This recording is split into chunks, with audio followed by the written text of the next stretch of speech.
Hi friends, welcome to my channel. आज आपका दूसरा प्रैक्टिस सेट है जो कि विद्यासागर का प्रैक्टिस सेट चल रहा है, जो कि गुरु रहमान सर का है।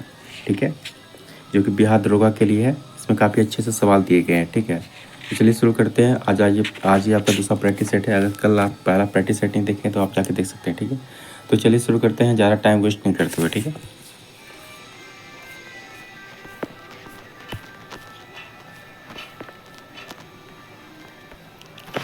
चलिए पहला सवाल है, इसका आंसर बताइए क्या हो जाएगा। अधोलिखित उच्चावच आकृतियों पर ध्यान दीजिए। मतलब उपरोक्त उच्चावच आकृतियों को दक्षिण से उत्तर की ओर बढ़ते हुए क्रम में बताइए। मतलब क्या बताना आपको, दक्षिण से उत्तर की ओर बताना। ठीक है, मतलब दक्षिण से उत्तर की ओर आपको बताना है। ठीक है, तो चलिए बताइए कौन सा आपका जो है सही होगा। ठीक है, तो देखिए, तो पहले देखिए क्या हो जाएगा आपका। पहले आपका कौन सा पर्वत हो जाएगा आपका, पहले आपका धौलाधर पर्वत हो जाएगा। ठीक है, पहला आपका धौलाधर पर्वत हो जाएगा 1 नंबर में। ठीक है, उसके बाद क्या हो जाएगा आपका, उसके बाद आपका जास्कर हो जाएगा। क्या हो जाएगा उसके बाद आपका हो जाएगा जास्कर हो जाएगा। क्या जास्कर, ठीक है। उसके बाद क्या होगा आपका, उसके बाद आपका लद्दाख हिमालय होगा 3 नंबर पे आएगा। और उसके बाद 4 नंबर क्या आएगा, काराकोरम आएगा। ठीक है, तो सबसे उत्तर में आपका कौन है, काराकोरम है। ठीक है, काराकोरम सबसे उत्तर में आपका काराकोरम है। काराकोरम के नीचे क्या आपका लद्दाख हिमालय है। ठीक है, लद्दाख हिमालय के नीचे क्या आपका धौलाधर पर्वत है। ठीक है, और ये जास्कर, उसके बाद क्या आपका धौलाधर पर्वत। ठीक है, सबसे नीचे आपका धौलाधर है और सबसे ऊपर में क्या आपका काराकोरम पर्वत है। ठीक है, तो आप ऐसे याद रख सकते हैं। ठीक है, और ये सारी जो पर्वत है आपका, ये ट्रांस हिमालय का हिस्सा है। ठीक है, अब जानते हैं हिमालय जो है कितने पार्ट मतलब बटे हुए हैं, 4। ठीक है, 4 पार्ट बटा, एक ट्रांस हिमालय है, एक आपका महान हिमालय, एक लघु हिमालय और एक क्या शिवालिक हिमालय। ठीक है, जब हम नीचे से ऊपर की ओर जाते हैं, मतलब इंडिया से अगर तिब्बत की ओर जाते हैं तो हमें 4 हिमालय दिखते हैं। पहले शिवालिक दिखते हैं, फिर लघु हिमालय दिखते हैं, फिर महान हिमालय दिखते हैं, फिर क्या ट्रांस हिमालय दिखते हैं। ठीक है, तो ये चारों जो है पर्वत श्रृंखलाएं हैं, ये सारे किसके भाग हैं, तो ये सारे ट्रांस हिमालय के भाग है। ठीक है, ये सारे किसके भाग है, ये ट्रांस हिमालय के भाग है। ठीक है, तो कौन सा हमारा आंसर हो जाएगा, तो हमारा ऑप्शन नंबर ए हमारे इस क्वेश्चन का आंसर हो जाएगा। कौन सा, ऑप्शन नंबर ए हमारे इस क्वेश्चन का आंसर हो जाएगा। ठीक है, तो सारे ये ट्रांस हिमालय के पार्ट है। ठीक है, अगर ये पूछा जाए कि भारत का सबसे बड़ा माउंटेन पीक कौन सा है, मतलब पर्वत कौन सा चोटी है सबसे बड़ा, तो कौन सा हो जाएगा हमारा K2 गॉडविन ऑस्टिन। कौन सा हो जाएगा, K2 गॉडविन ऑस्टिन हो जाएगा। ठीक है, K2 गॉडविन ऑस्टिन, लेकिन यह जो है भारत में स्थित नहीं है। ठीक है, ये कहाँ पे आपका पीओके में, कहाँ पीओके में, पीओके में। ठीक है, पाकिस्तान ऑक्यूपाइड कश्मीर में। ठीक है, तो इसलिए ये भारत में नहीं है। लेकिन अब पूछा जाए कि मतलब भारत में सबसे बड़ा, तो क्या आंसर दे, K2 गॉडविन ऑस्टिन। अब पूछेगा पूरी तरह से, ठीक है, पूरी तरह से, तो कौन सा हो जाएगा, कंचनजंगा। कौन सा हो जाएगा, कंचनजंगा।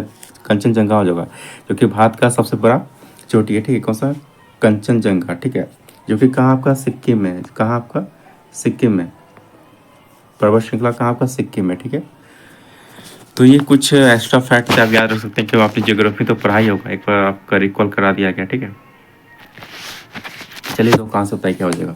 खानाबदोश जनजाति के लोग सर्वाधिक किस क्षेत्र में पाए जाते हैं, बताइए।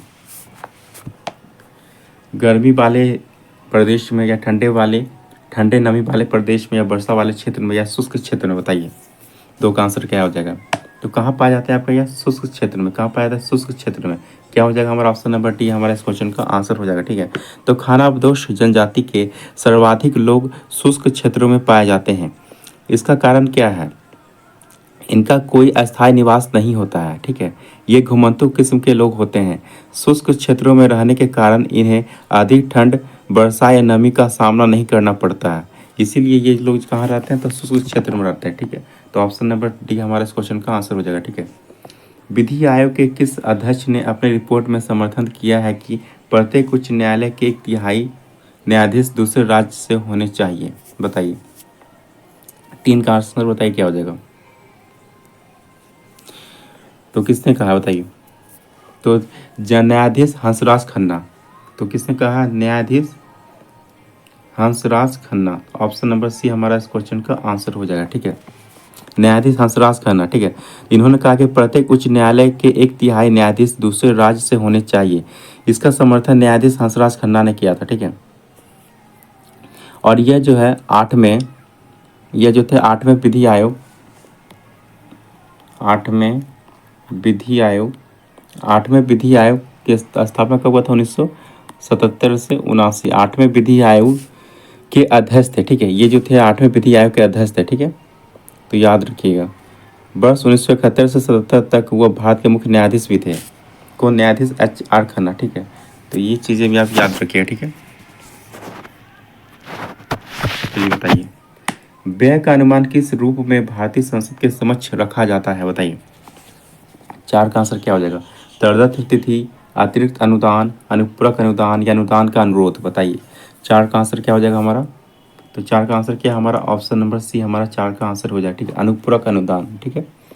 तो वित्तीय वर्ष की समाप्ति से पूर्व अनुपूरक अनुदानों की मांग सदन में पेश की जाती है और पास की जाती है। अनुपूरक अनुदानों की मांगों पर चर्चा प्रस्तुत मांगों तक ही सीमित रहती है। तो इसका 4 का आंसर क्या हो जाएगा हमारा? ऑप्शन नंबर सी, ठीक है। राष्ट्रपति की सिफारिश के बगैर कोई विधायक जो कर लगाता है विधायिका में नहीं रखा जा सकता। यह प्रावधान भारत के संविधान के किस अनुच्छेद के अंतर्गत आता है? बताइए। 5 का आंसर बताइए क्या हो जाएगा? तो किस अनुच्छेद के अंतर्गत आता है हमारा? ऑप्शन नंबर ए। किस में आता है हमारा? ऑप्शन नंबर ए, आर्टिकल 117 में। किस में आता है हमारा? आर्टिकल 117 में, ठीक है। तो भारतीय संविधान के अनुच्छेद 117 के अंतर्गत राष्ट्रपति की पूर्व अनुमति के बिना उक्त विधेयक विधायिका में नहीं रखा जा सकता। इस प्रकार के विधेयकों में धन विधेयक के साथ साथ राज्यों के निर्माण या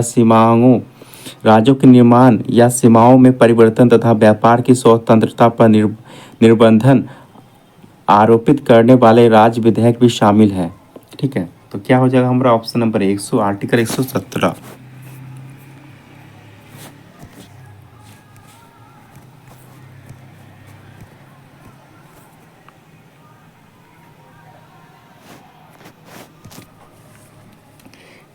जैव उपचार से तात्पर्य है, बताइए क्या?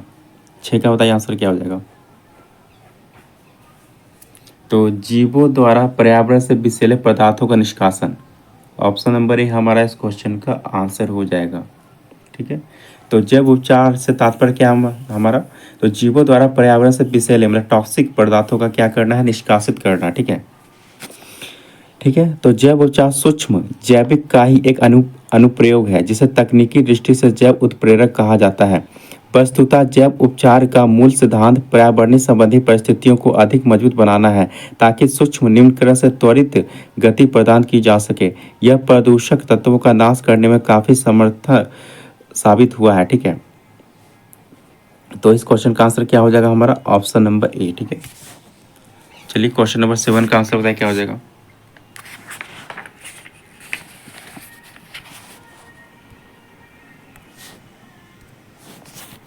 राज्य भविष्य निधि के अंतर्गत सरकार जो मुद्रा पाती है उसको जमा किया जाता है कहाँ पे? बताइए।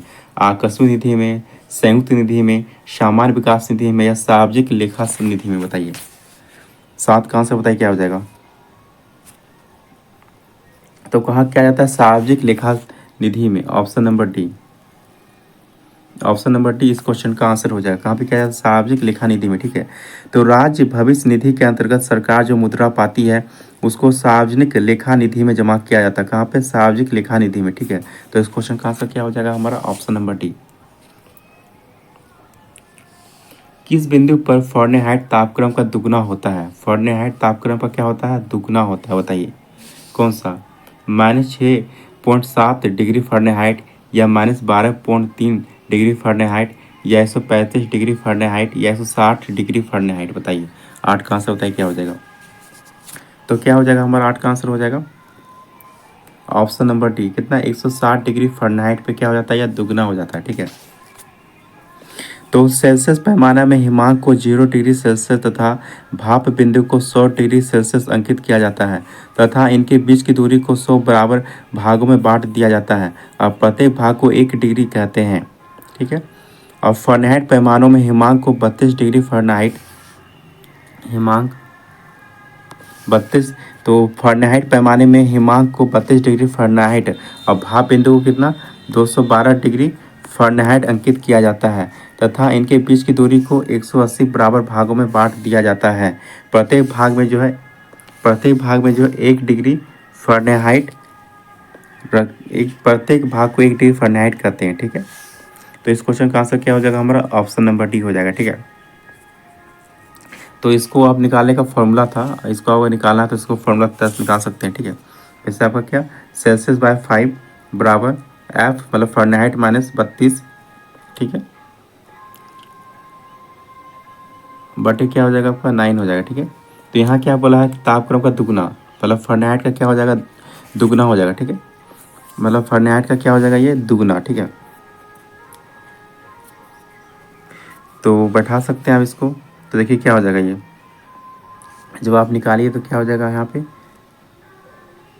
तो x बटे 5 बराबर 2x माइनस 32 बटे क्या हो जाएगा आपका 9 हो जाएगा, ठीक है। जब आप इसको सॉल्व कीजिए तो 9 आपका इधर आ जाएगा, ठीक है। तो क्या हो जाएगा आपका 9x आ जाएगा यहाँ पे, फिर 10x माइनस क्या हो जाएगा आपका 160 हो जाएगा, ठीक है। जब इसको सॉल्व करते हैं तो क्या हो जाएगा आपका 9 10x में आपको 9x जब घटेगा कितना बचेगा, सिर्फ हमारा x बचेगा, तो x बराबर, और इधर कितना था हमारा, इधर कितना था 160, तो ये आपका क्या आ जाएगा, ये आपका प्लस में आ जाएगा, ठीक है। तो क्या हो जाएगा 160 डिग्री क्या हो जाएगा फ़ारेनहाइट। तो कह सकते हैं कि 160 डिग्री फ़ारेनहाइट पर फ़ारेनहाइट तापक्रम सेंटीग्रेड तापमान का क्या हो जाता है दुगना हो जाता है। तो क्या हो जाएगा हमारा ऑप्शन नंबर डी, तो 160 डिग्री फ़ारेनहाइट, ठीक है। निम्न लेजर किस्मों में कौन सा लेजर प्रिंटर में प्रयुक्त होता है बताइए। नो का आंसर, नो का आंसर होता है क्या हो जाएगा, क्या हो जाएगा semiconductor laser, option number B इस क्वेश्चन का आंसर हो जाएगा क्या सेमीकंडक्टर लेजर, ठीक है। तो सेमीकंडक्टर लेजर एक ठोस लेजर है जिसका प्रयोग laser printer CD DVD player में किया जाता है। इसका प्रयोग कहाँ किया जाता है, सीडी हो गया, जैसे पहले टाइम में पढ़ते सीडी था, डीवीडी था जो कैसेट होता था सीडी डीवीडी वाला, तो उस प्लेयर में किया जाता था, ठीक है। तो याद रखिए, तो ऑप्शन नंबर बी हमारे इस क्वेश्चन का क्या हो जाएगा सही आंसर। चलिए 10 का आंसर होता है क्या हो जाएगा, आपको क्या करना है सूची को मतलब सही उत्तर के साथ आपको चयनित करना, ठीक है। सूची 1 और सूची 2 दिया गया, ठीक है। चलिए एक साइड आपको उत्तर प्रांत के प्राचीन जनपद है, एक तरफ क्या आपको राजधानी, से बताइए कौन सा सही हो जाएगा बताइए, राजधानी बताइए क्या हो जाएगा सही बताइए।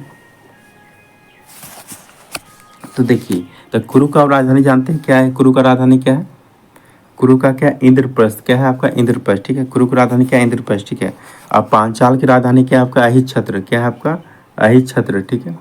और कौशल की राजधानी क्या है श्रावस्ती, कौशल की राजधानी क्या है आपकी श्रावस्ती या साकेत, ठीक है। और वत्स की राजधानी क्या है आपकी कौशाम्बी, क्या है आपकी कौशाम्बी, ठीक है। तो मिला लीजिए, तो कौन सा हमारा ऑप्शन सही हो जाएगा, हमारा ऑप्शन नंबर बी हमारा इस क्वेश्चन का सही आंसर हो जाएगा, ठीक है।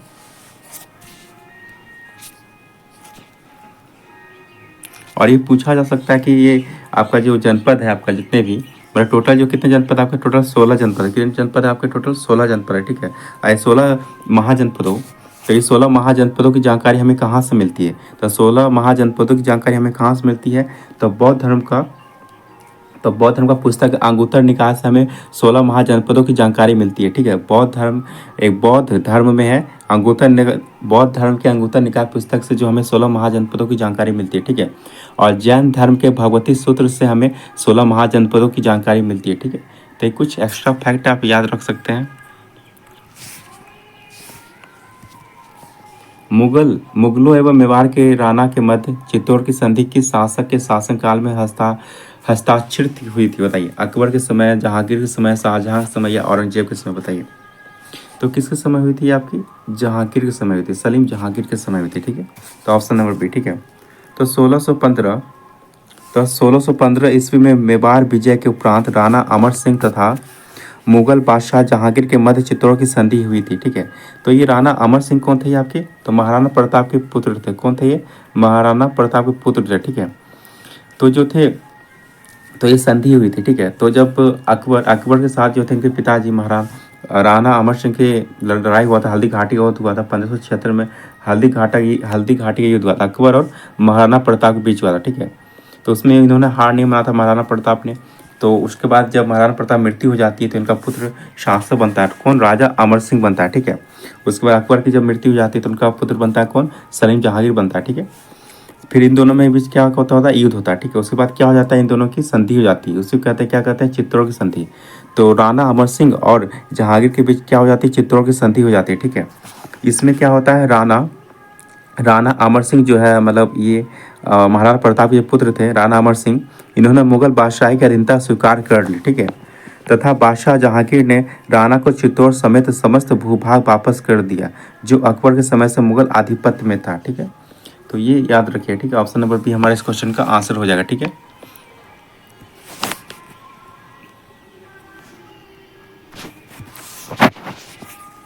भारत के लिए हिमालय का सर्वाधिक भौगोलिक उपयोग क्या है?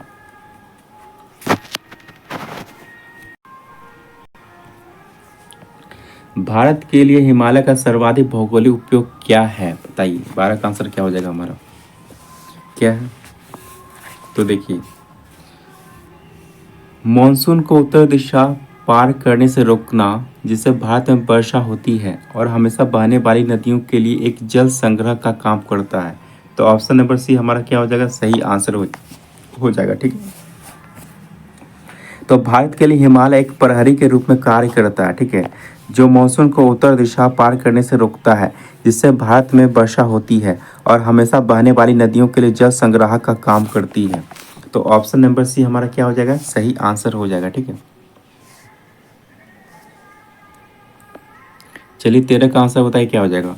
जलते हुए विद्युत बल्ब के तंतु का ताप सामान्यतः कितना होता है, बताइए। 13 का आंसर बताइए क्या हो जाएगा। तो कितना होता है, 2000 डिग्री सेल्सियस से कितना होता है, 2500 डिग्री सेल्सियस होता है। ऑप्शन नंबर सी हमारा क्या हो जाएगा, इस क्वेश्चन का सही आंसर हो जाएगा, ठीक है। ठीक है, तो विद्युत बल्ब का आविष्कार किसने किया था, थॉमस अल्वा एडिसन ने किया था। किसने किया था विद्युत बल्ब का आविष्कार, थॉमस अल्वा एडिसन ने किया था, ठीक है। तो विद्युत बल्ब में क्या होता है आपका, टंगस्टन धातु होता है। क्या होता है, टंगस्टन धातु होता है, ठीक है। तो टंगस्टन धातु का क्या होता है आपका, फिलामेंट होता है, ठीक है, याद रखिएगा। टंगस्टन के ऑक्सीकरण को रोकने के लिए बल्ब के अंदर, ठीक है, निर्वात कर दिया जाता है। कभी कभी पूर्णतः निर्वात न करके उसके अंदर नाइट्रोजन गैस और ऑर्गन गैस भर दी जाती है, ताकि उच्च ताप पर टंगस्टन वाष्पीकृत ना हो। टंगस्टन धातु का प्रयोग बल्ब में उसके गलनांक उच्च होने के कारण किया जाता है।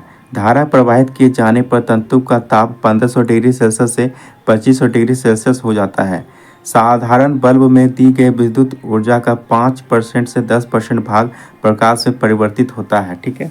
तो ऑप्शन नंबर सी क्या हो जाएगा हमारा इस क्वेश्चन का सही आंसर हो जाएगा, ठीक है। एचुरी शब्द संबंधित है, बताइए किससे।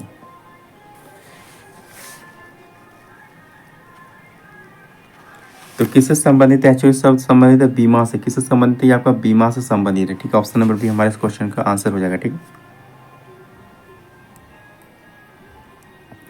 ईश्वर केवल मनुष्य के सद्गुण को पहचानता है तथा उसकी जाति नहीं पूछता। आगामी दुनिया में कोई जाति नहीं होगी, यह सिद्धांत किस भक्ति संत का है, बताइए। रामानंद का है, दादू का है, नानक का है, रामानुज का है, बताइए। 15 का बताइए आंसर क्या हो जाएगा। तो किसका ये आपका गुरु नानक देव का है। किसका, गुरु नानक देव का। ऑप्शन नंबर सी हमारे क्वेश्चन का आंसर हो जाएगा, ठीक है। तो ईश्वर मनुष्य के सद्गुण को पहचानता है तथा उसकी जाति नहीं पूछता। आगामी दुनिया में कोई जाति नहीं होगी, यह सिद्धांत प्रसिद्ध भक्ति संत किसका है, गुरु नानक देव का है, ठीक है। तो ऑप्शन नंबर सी हमारे इस क्वेश्चन का आंसर हो जाएगा, ठीक है। और इन्होंने ही जो है सिख धर्म की स्थापना किया था, ठीक है।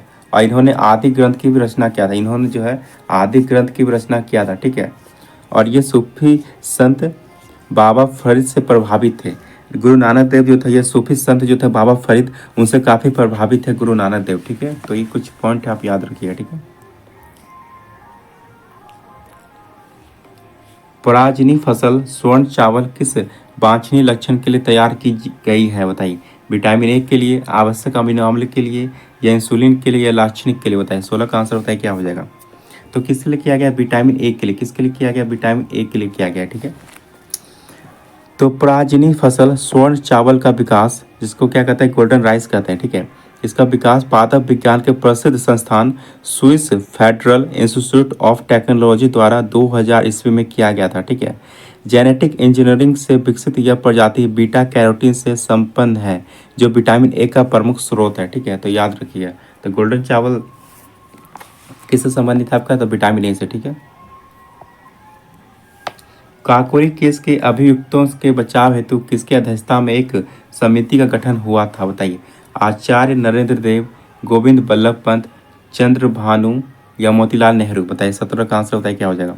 तो क्या हो जाएगा, गोविंद बल्लभ पंत। क्या हो जाएगा, Govind Ballabh Pant. Option number B हमारा इस क्वेश्चन का आंसर हो जाएगा, ठीक है। तो काकोरी केस के अभियुक्तों के बचाव हेतु गोविंद बल्लभ पंत की अध्यक्षता में एक समिति गठित की गई थी। और काकोरी कांड कब हुआ था आपका, 9 अगस्त 1925 को हुआ था। 9 अगस्त 1925 को हुआ था, ठीक है। इसमें क्या हुआ था, रेलगाड़ी से सरकारी खजाना सहारनपुर से लखनऊ की ओर जा रही थी। एक इसमें जो था 9 अगस्त 1925 को क्या था, तो रेलगाड़ी से सरकारी खजाना सहारनपुर से लखनऊ की ओर जा रहे थे, ठीक है। तो कुछ क्रांतिकारियों द्वारा इस खजाने को काकोरी नामक स्थान पर लूट लिया गया। यह कांड ही काकोरी कांड के नाम से जाना जाता है, ठीक है। हाल ही में उत्तर प्रदेश सरकार ने काकोरी कांड का नाम बदलकर काकोरी ट्रेन एक्शन कर दिया है, ठीक है, ये भी याद रखिए। तो काकोरी कांड का नाम बदल करके उत्तर प्रदेश की सरकार ने क्या कर दिया है, काकोरी ट्रेन एक्शन कर दिया है, ठीक है। इसका नाम इसलिए बदल दिया गया क्योंकि कांड शब्द भारत के स्वतंत्रता संग्राम के तहत इस घटना के अपमान की भावना को दर्शाता है, ठीक है। इसलिए इसका नाम क्या कर दिया गया, अब काकोरी ट्रेन एक्शन कर दिया, ठीक है। तो इस क्वेश्चन का आंसर क्या हो जाएगा हमारा, ऑप्शन नंबर बी।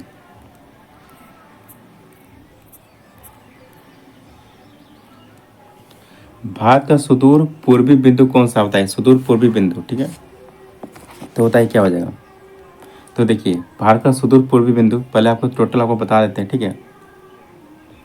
भारत का भारत का जो है सबसे उत्तरी बिंदु, भारत का सबसे उत्तरी बिंदु कौन सा है, भारत का सबसे उत्तरी बिंदु, भारत का सबसे उत्तरी बिंदु कौन है आपका, इंदिरा कौल। कौन सा आपका, इंदिरा कौल। कौन सा आपका, इंदिरा कौल, ठीक है, जो कि कहाँ आपका, लद्दाख में, ठीक है, सबसे उत्तरी बिंदु, ठीक है।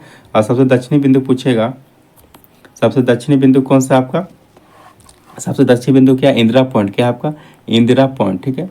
सबसे दक्षिणी बिंदु कौन सा आपका, इंदिरा पॉइंट, जो कि कहाँ स्थित है, कि आपका ग्रेट निकोबार द्वीप में स्थित है। कहाँ आपका, ग्रेट निकोबार द्वीप में स्थित है इंदिरा पॉइंट, ठीक है। ये सबसे दक्षिणी बिंदु, ठीक है। और सबसे पश्चिमी बिंदु पूछा है कौन आपका, गुहार माता, जो कि कहाँ आपका, गुजरात में, गुहार माता, जो कि कहाँ आपका, गुजरात में। कभी कभी गुहार माता ना देखे आपको सरक्रिक दे दिया जाता है, ठीक है। तो दोनों सही होगा, ठीक है। तो दोनों में जो ऑप्शन रहेगा आपका, सरक्रिक या गुहार माता, तो दोनों में जो आपका रहेगा तो वो आपका सही हो जाएगा, ठीक है। तो पश्चिमी बिंदु क्या आपका, गुहार माता, जो कि कहाँ पर, गुजरात में, ठीक है। और पूर्वी बिंदु कौन सा आपका, भारत का पूर्वी बिंदु, तो किबिथु है। कौन सा आपका, किबिथु, जो कि कहाँ आपका, अरुणाचल प्रदेश में, जो कि कहाँ आपका, अरुणाचल प्रदेश में, ठीक है। तो ऑप्शन नंबर बी हमारे इस क्वेश्चन का तो ऑप्शन नंबर डी क्या हमारा इस क्वेश्चन का आंसर हो जाएगा। क्या क्या पूछा, पूर्वी बिंदु, तो पूर्वी बिंदु क्या हमारा, किबिथु, ठीक है।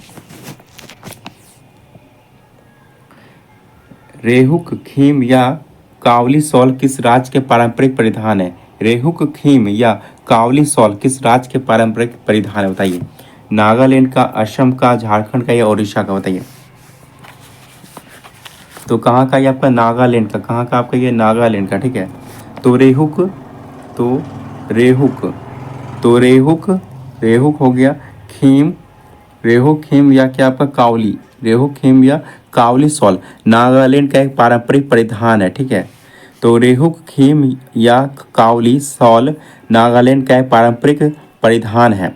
नागालैंड में यम चुगेर जनजाति के अमीरों के लिए रेहू खीम या कावली शॉल एक महत्वपूर्ण कपड़ा है। तो किस जनजाति के लिए, तो नागालैंड में यम चुंगेर जनजाति के अमीरों के लिए रेहू खीम या कावली शॉल एक महत्वपूर्ण कपड़ा है, ठीक है, याद रखिएगा। और एक चीज़ याद रखिएगा, नागा समाज में वैवाहिक स्थिति का प्रतीक क्या है, कावली है। नागा समाज में वैवाहिक स्थिति का प्रतीक क्या है, कावली है।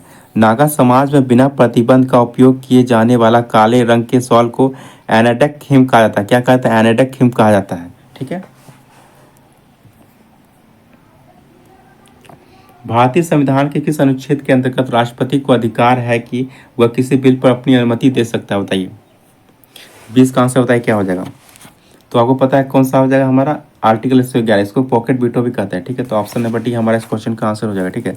तो भारतीय संविधान के अनुच्छेद 111 के अनुसार जब कोई विधेयक सदनों द्वारा पारित होने के बाद राष्ट्रपति के समक्ष उनकी अनुमति के लिए प्रस्तुत किया जाता है, तो राष्ट्रपति यह घोषित करेगा कि वह विधेयक पर अपनी अनुमति देता है या वह अनुमति रोक लेता है, या वह धन विधेयक नहीं है तो अपने सुझाव के साथ या उसके बिना सदनों को उस पर पुनर्विचार करने के लिए लौटा सकता है, ठीक है। तो क्या हो जाएगा हमारा, ऑप्शन नंबर डी हमारा इस क्वेश्चन का आंसर हो जाएगा, ठीक है। बौद्धिस्त्व पदपानी का चित्र सर्वाधिक प्रसिद्ध और प्राय चित्रित चित्रकारी है जो कहाँ है? बादामी में है, एलोरा में है, बाग में है, या अजंता गुफा में? बताइए ये किसका बताइए, क्या हो जाएगा आंसर हमारा? तो ये कहाँ हमारा? अजंता गुफा में। कहाँ यार हमारा? अजंता गुफा में। ऑप्शन नंबर डी हमारा इस क्वेश्चन का आंसर हो जाएगा। ठीक है, तो बौद्धिस्त्व पदपानी की चित्रकला अजंता चित्रकला की श्रेष्ठ कलाकृतियों में से एक है। बौद्धिस्त्व का अर्थ क्या होता है? महात्मा बुद्ध से जुड़ा हुआ। पदपानी अवलोकितेश्वर चक्रपाणी बैरोचन तारा आदि महत्वपूर्ण बौद्धिस्त्व थे। ठीक है, तो पदपानी अवलोकितेश्वर चक्रपाणी बैरोचन तारा आदि क्या थे? महत्वपूर्ण बौद्धिस्त्व थे। ठीक है, बौद्ध धर्म में तारा को बुद्ध की स्त्री रूप मानी गई है। बौद्ध धर्म में तारा, ये याद रखिएगा, काफी इंपॉर्टेंट है। बौद्ध धर्म में जो तारा को क्या माना गया? बुद्ध की स्त्री रूप माना गया। क्या? बुद्ध की स्त्री रूप, मतलब महिला रूप माना गया। गौतम बुद्ध की महिला रूप माना गया है तारा को। ठीक है, और जातक कथा बुद्ध के पूर्व जन्मों की कथा है। जातक कथाओं की संख्या लगभग कितनी है? 550 है। अजंता की गुफाएं महाराष्ट्र में स्थित है। अजंता का गुफा संख्या कितना? 17 को भारत में चित्रों का चित्रशाला कहा जाता है। तो अजंता गुफा का गुफा नंबर 17 को क्या कहा जाता है? तो चित्रों का चित्रशाला कहा जाता है। ठीक है, तो ऑप्शन नंबर डी हमारा क्या हो जाएगा? इस क्वेश्चन का आंसर हो जाएगा। ठीक है, निम्नलिखित में से किसकी पहल पर बी आर अम्बेडकर का संविधान सभा के सदस्य के रूप में पुनर्निर्वाचित किया गया था? पुनर्निर्वाचित पूछा गया, बताइए। तो 22 का आंसर बताइए क्या हो जाएगा? तो किसके द्वारा किया गया था? तो जवाहरलाल नेहरू और सरदार पटेल के द्वारा। ठीक है, सरदार वल्लभ भाई पटेल के द्वारा। तो ऑप्शन नंबर ए हमारा क्या हो जाएगा? इस क्वेश्चन का आंसर हो जाएगा। ठीक है, तो जवाहरलाल नेहरू एवं सरदार वल्लभ भाई पटेल के पहल पर डॉक्टर भीमराव अंबेडकर को संविधान सभा के सदस्य के रूप में पुनर्निर्वाचित किया गया था। ठीक है, तो ऑप्शन नंबर ए हमारा क्या हो जाएगा? इस क्वेश्चन का आंसर हो जाएगा। ठीक है, निम्न कथनों पर विचार करें, बताइए। बताइए 23 का आंसर बताइए क्या हो जाएगा? तो कीर्तनिया बिहार में प्रचलित एक भक्तिपूर्ण लोक नाट्य है। हाँ, ये बिल्कुल सही है आपका। नचारी राग में भगवान विष्णु की प्रस्तुति की जाती है, ये गलत है आपका। ठीक है, तो नचारी नृत्य में जो होता है, नचारी नृत्य में जो होता है, तो नचारी नृत्य में जो भगवान विष्णु की नहीं, किसकी पूजा की जाती है? भगवान शिव की पूजा की जाती है। किसकी? भगवान शिव की पूजा की जाती है। ठीक है, हाँ, विष्णु जी नहीं, किसकी पूजा की जाती है? शिव की। तो दूसरा क्या हो गया हमारा? गलत हो गया। ठीक है, और लगनी राज की रचना महाकवि विद्यापति ने की है। हाँ, ये बिल्कुल सही है। ठीक है, तो पहला और तीसरा क्या हमारा सही है। ठीक है, तो क्या हो जाएगा हमारा? ऑप्शन नंबर सी हमारा इस क्वेश्चन का आंसर हो जाएगा। ठीक है, क्या हो जाएगा हमारा? ऑप्शन नंबर सी हमारा इस क्वेश्चन का आंसर हो जाएगा। ठीक है, किसने कहा था डोडो का भांति साम्राज्यवाद दिवंगत हो चुका है? बताइए। Ramsay MacDonald, Winston Churchill, Clement Attlee, या लॉर्ड बेपिल? बताइए 24 का बताइए आंसर क्या हो जाएगा हमारा? तो किसने कहा? विंस्टन चर्चिल ने कहा। किसने कहा? विंस्टन चर्चिल ने।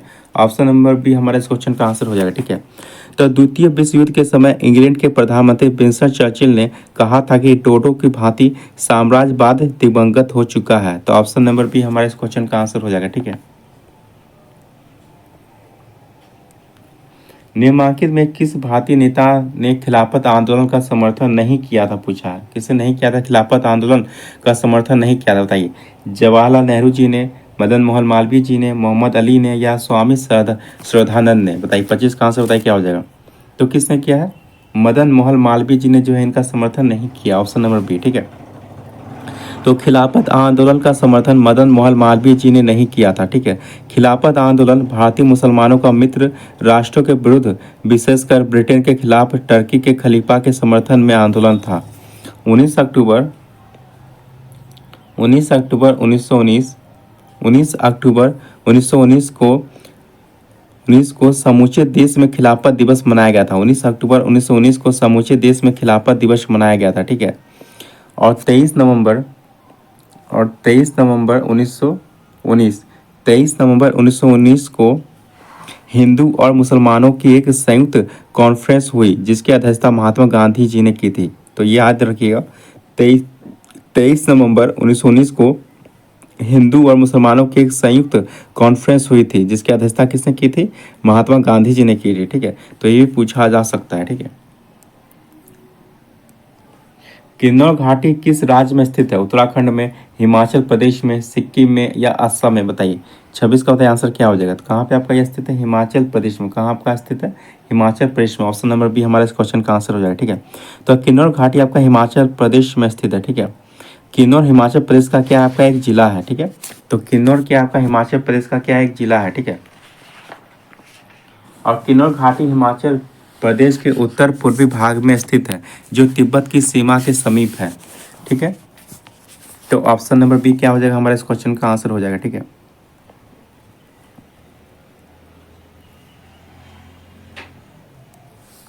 निम्नलिखित में से चीन का राष्ट्रीय पक्षी कौन सा है? बताइए। 27 का बताइए आंसर क्या हो जाएगा। रोबिन है या लाल मुकुट वाली क्रेन है, तोता है या बार्न उल्लू है? बताइए, तो कौन सा हो जाएगा? तो ऑप्शन नंबर बी हमारा इस क्वेश्चन का आंसर हो जाएगा। लाल मुकुट वाली क्या है? क्रेन है। ठीक है, तो लाल मुकुट वाली क्रेन या रेड क्राउन क्रेन, इसका वैज्ञानिक नाम क्या है आपका? इसका वैज्ञानिक नाम हो सकता है, पूछा जा सकता है, क्या है? ग्रास ग्रास जैपो जैपोनेसिस। क्या है? ग्रास जैपोनेसिस। क्या है? ग्रास ग्रास जैपोनेसिस है। क्या है? ग्रास जैपोनेसिस है। ठीक है, इसका वैज्ञानिक नाम है। ठीक है, इसे जापानी क्रेन भी कहा जाता है। इसे क्या कहा जाता है? जापानी क्रेन भी कहा जाता है। ठीक है, इसे भाग्य, दीर्घायु और निष्ठा के प्रतीक के रूप में भी जाना जाता है। ठीक है, यह दुनिया के सबसे दुर्लभ क्रेन है। ठीक है, तो ऑप्शन नंबर बी हमारे इस क्वेश्चन का आंसर हो जाएगा। ठीक है, कालाजार के लिए उत्तरदायी जीवों की उत्पत्ति का कारण क्या है? बताइए। 28 का बताइए आंसर क्या हो जाएगा हमारा। ऑप्शन नंबर सी हो जाएगा। क्या हो जाएगा हमारा? Option number C. ठीक है, अधोमुखी युग्मक विखंडन। ठीक है, तो कालाजार रोग के लिए उत्तरदायी जीवों की उत्पत्ति का कारण क्या? अधोमुखी युग्मक विखंडन है। ठीक है, कालाजार लिस्मेनिया डोनोबानी नामक प्रोटोजोआ से फैलता है। इस परजीवी का वाहक क्या आपका? बालू मक्खी है। इस परजीवी का वाहक क्या आपका? बालू मक्खी है। ठीक है, तो ऑप्शन नंबर सी हमारा इस क्वेश्चन का आंसर हो जाएगा। ठीक है,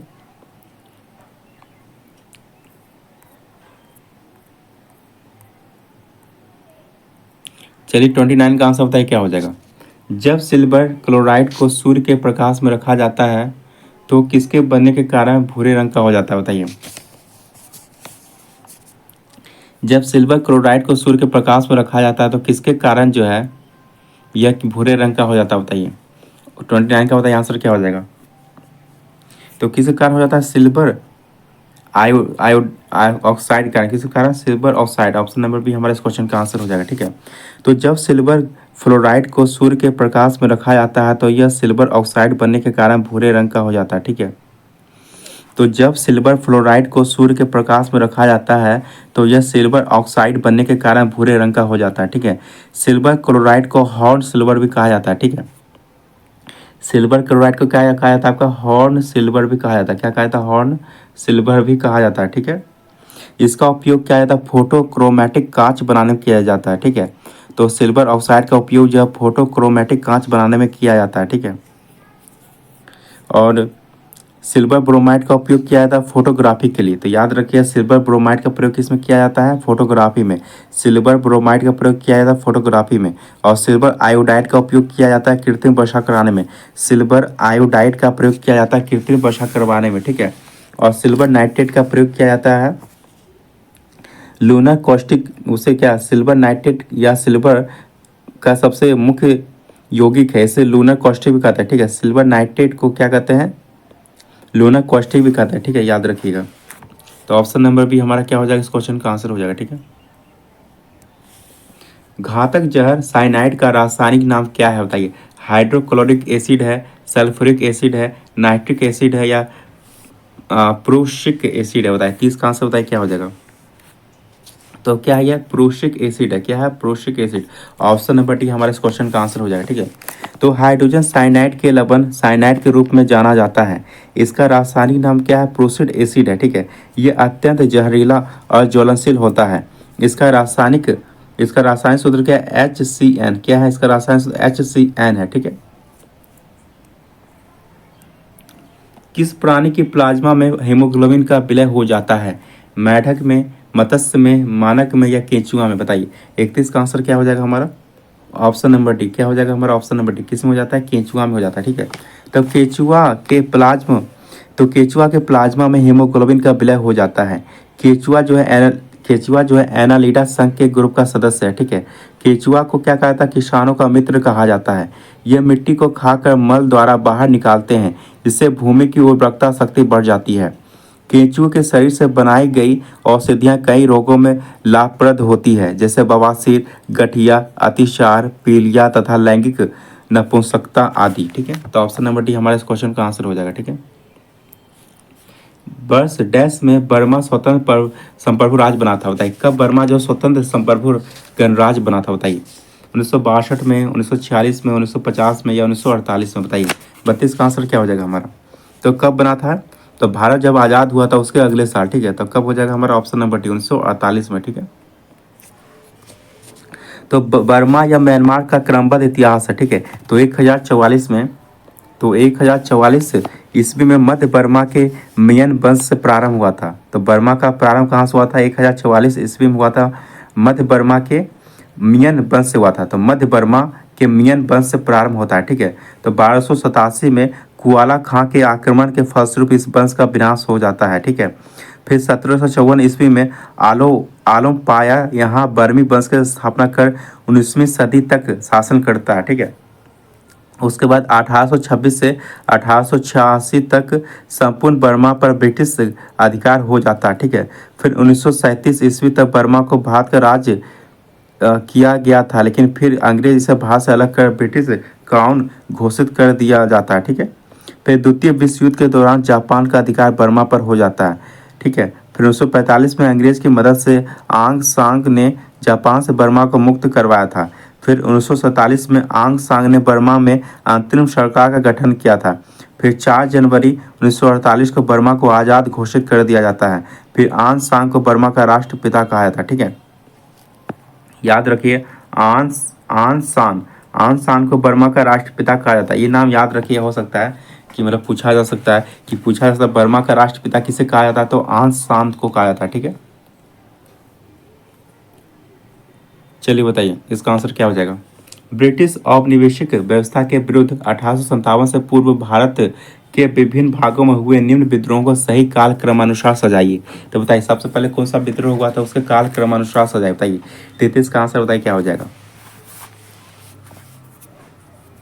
तो देखिए, तो श्वेत विद्रोह कब हुआ था हमारा, 1765 से 66 में हुआ था, ठीक है। तो श्वेत विद्रोह कब हुआ था, 1765 से 66 में हुआ था, रॉबर्ट क्लाइव के समय हुआ था, ठीक है। और बेल्लोर विद्रोह कब हुआ था आपका, 1806 में। कब हुआ था आपका बेल्लोर विद्रोह, 1806 में हुआ था, ठीक है। और कच्छ विद्रोह कब हुआ था, तो कच्छ विद्रोह आपका कब हुआ, 1819 से कब तक हुआ था, 1831 तक हुआ था, ठीक है। और आपका संथाल विद्रोह कब हुआ था आपका, 1855 से 56 तक हुआ था, ठीक है। संथाल विद्रोह 1855 से 56 तक हुआ था, ठीक है। तो देख लीजिए सबसे पहले क्या आएगा हमारा, बेल्लोर विद्रोह आएगा जो कि 1806 में हुआ था, ठीक है। नहीं उसके नहीं, सबसे पहले क्या आएगा आपका, ये आपका श्वेत विद्रोह आएगा, ठीक है। सबसे पहले आपका श्वेत विद्रोह आएगा, ठीक है। उसके बाद क्या आएगा आपका श्वेत विद्रोह आएगा, फिर क्या बेल्लोर का सिपाही विद्रोह आएगा, ठीक है। उसके बाद क्या आएगा आपका, उसके बाद आपका कच्छ का विद्रोह आएगा, फिर लास्ट में क्या आएगा आपका संथाल विद्रोह आएगा, ठीक है। तो कौन सा हमारा सही हो जाएगा, ऑप्शन नंबर ए हमारा क्या हो जाएगा, सही हो जाएगा, ठीक है। निम्नलिखित में किस संधि पर हस्ताक्षर किए जाने के परिणाम स्वरूप यूरोपीय समुदाय का नाम बदलकर उसे यूरोपीय संघ दिया गया, बताइए। तो बताइए कौन सा, तो 34 का बताइए आंसर क्या हो जाएगा हमारा।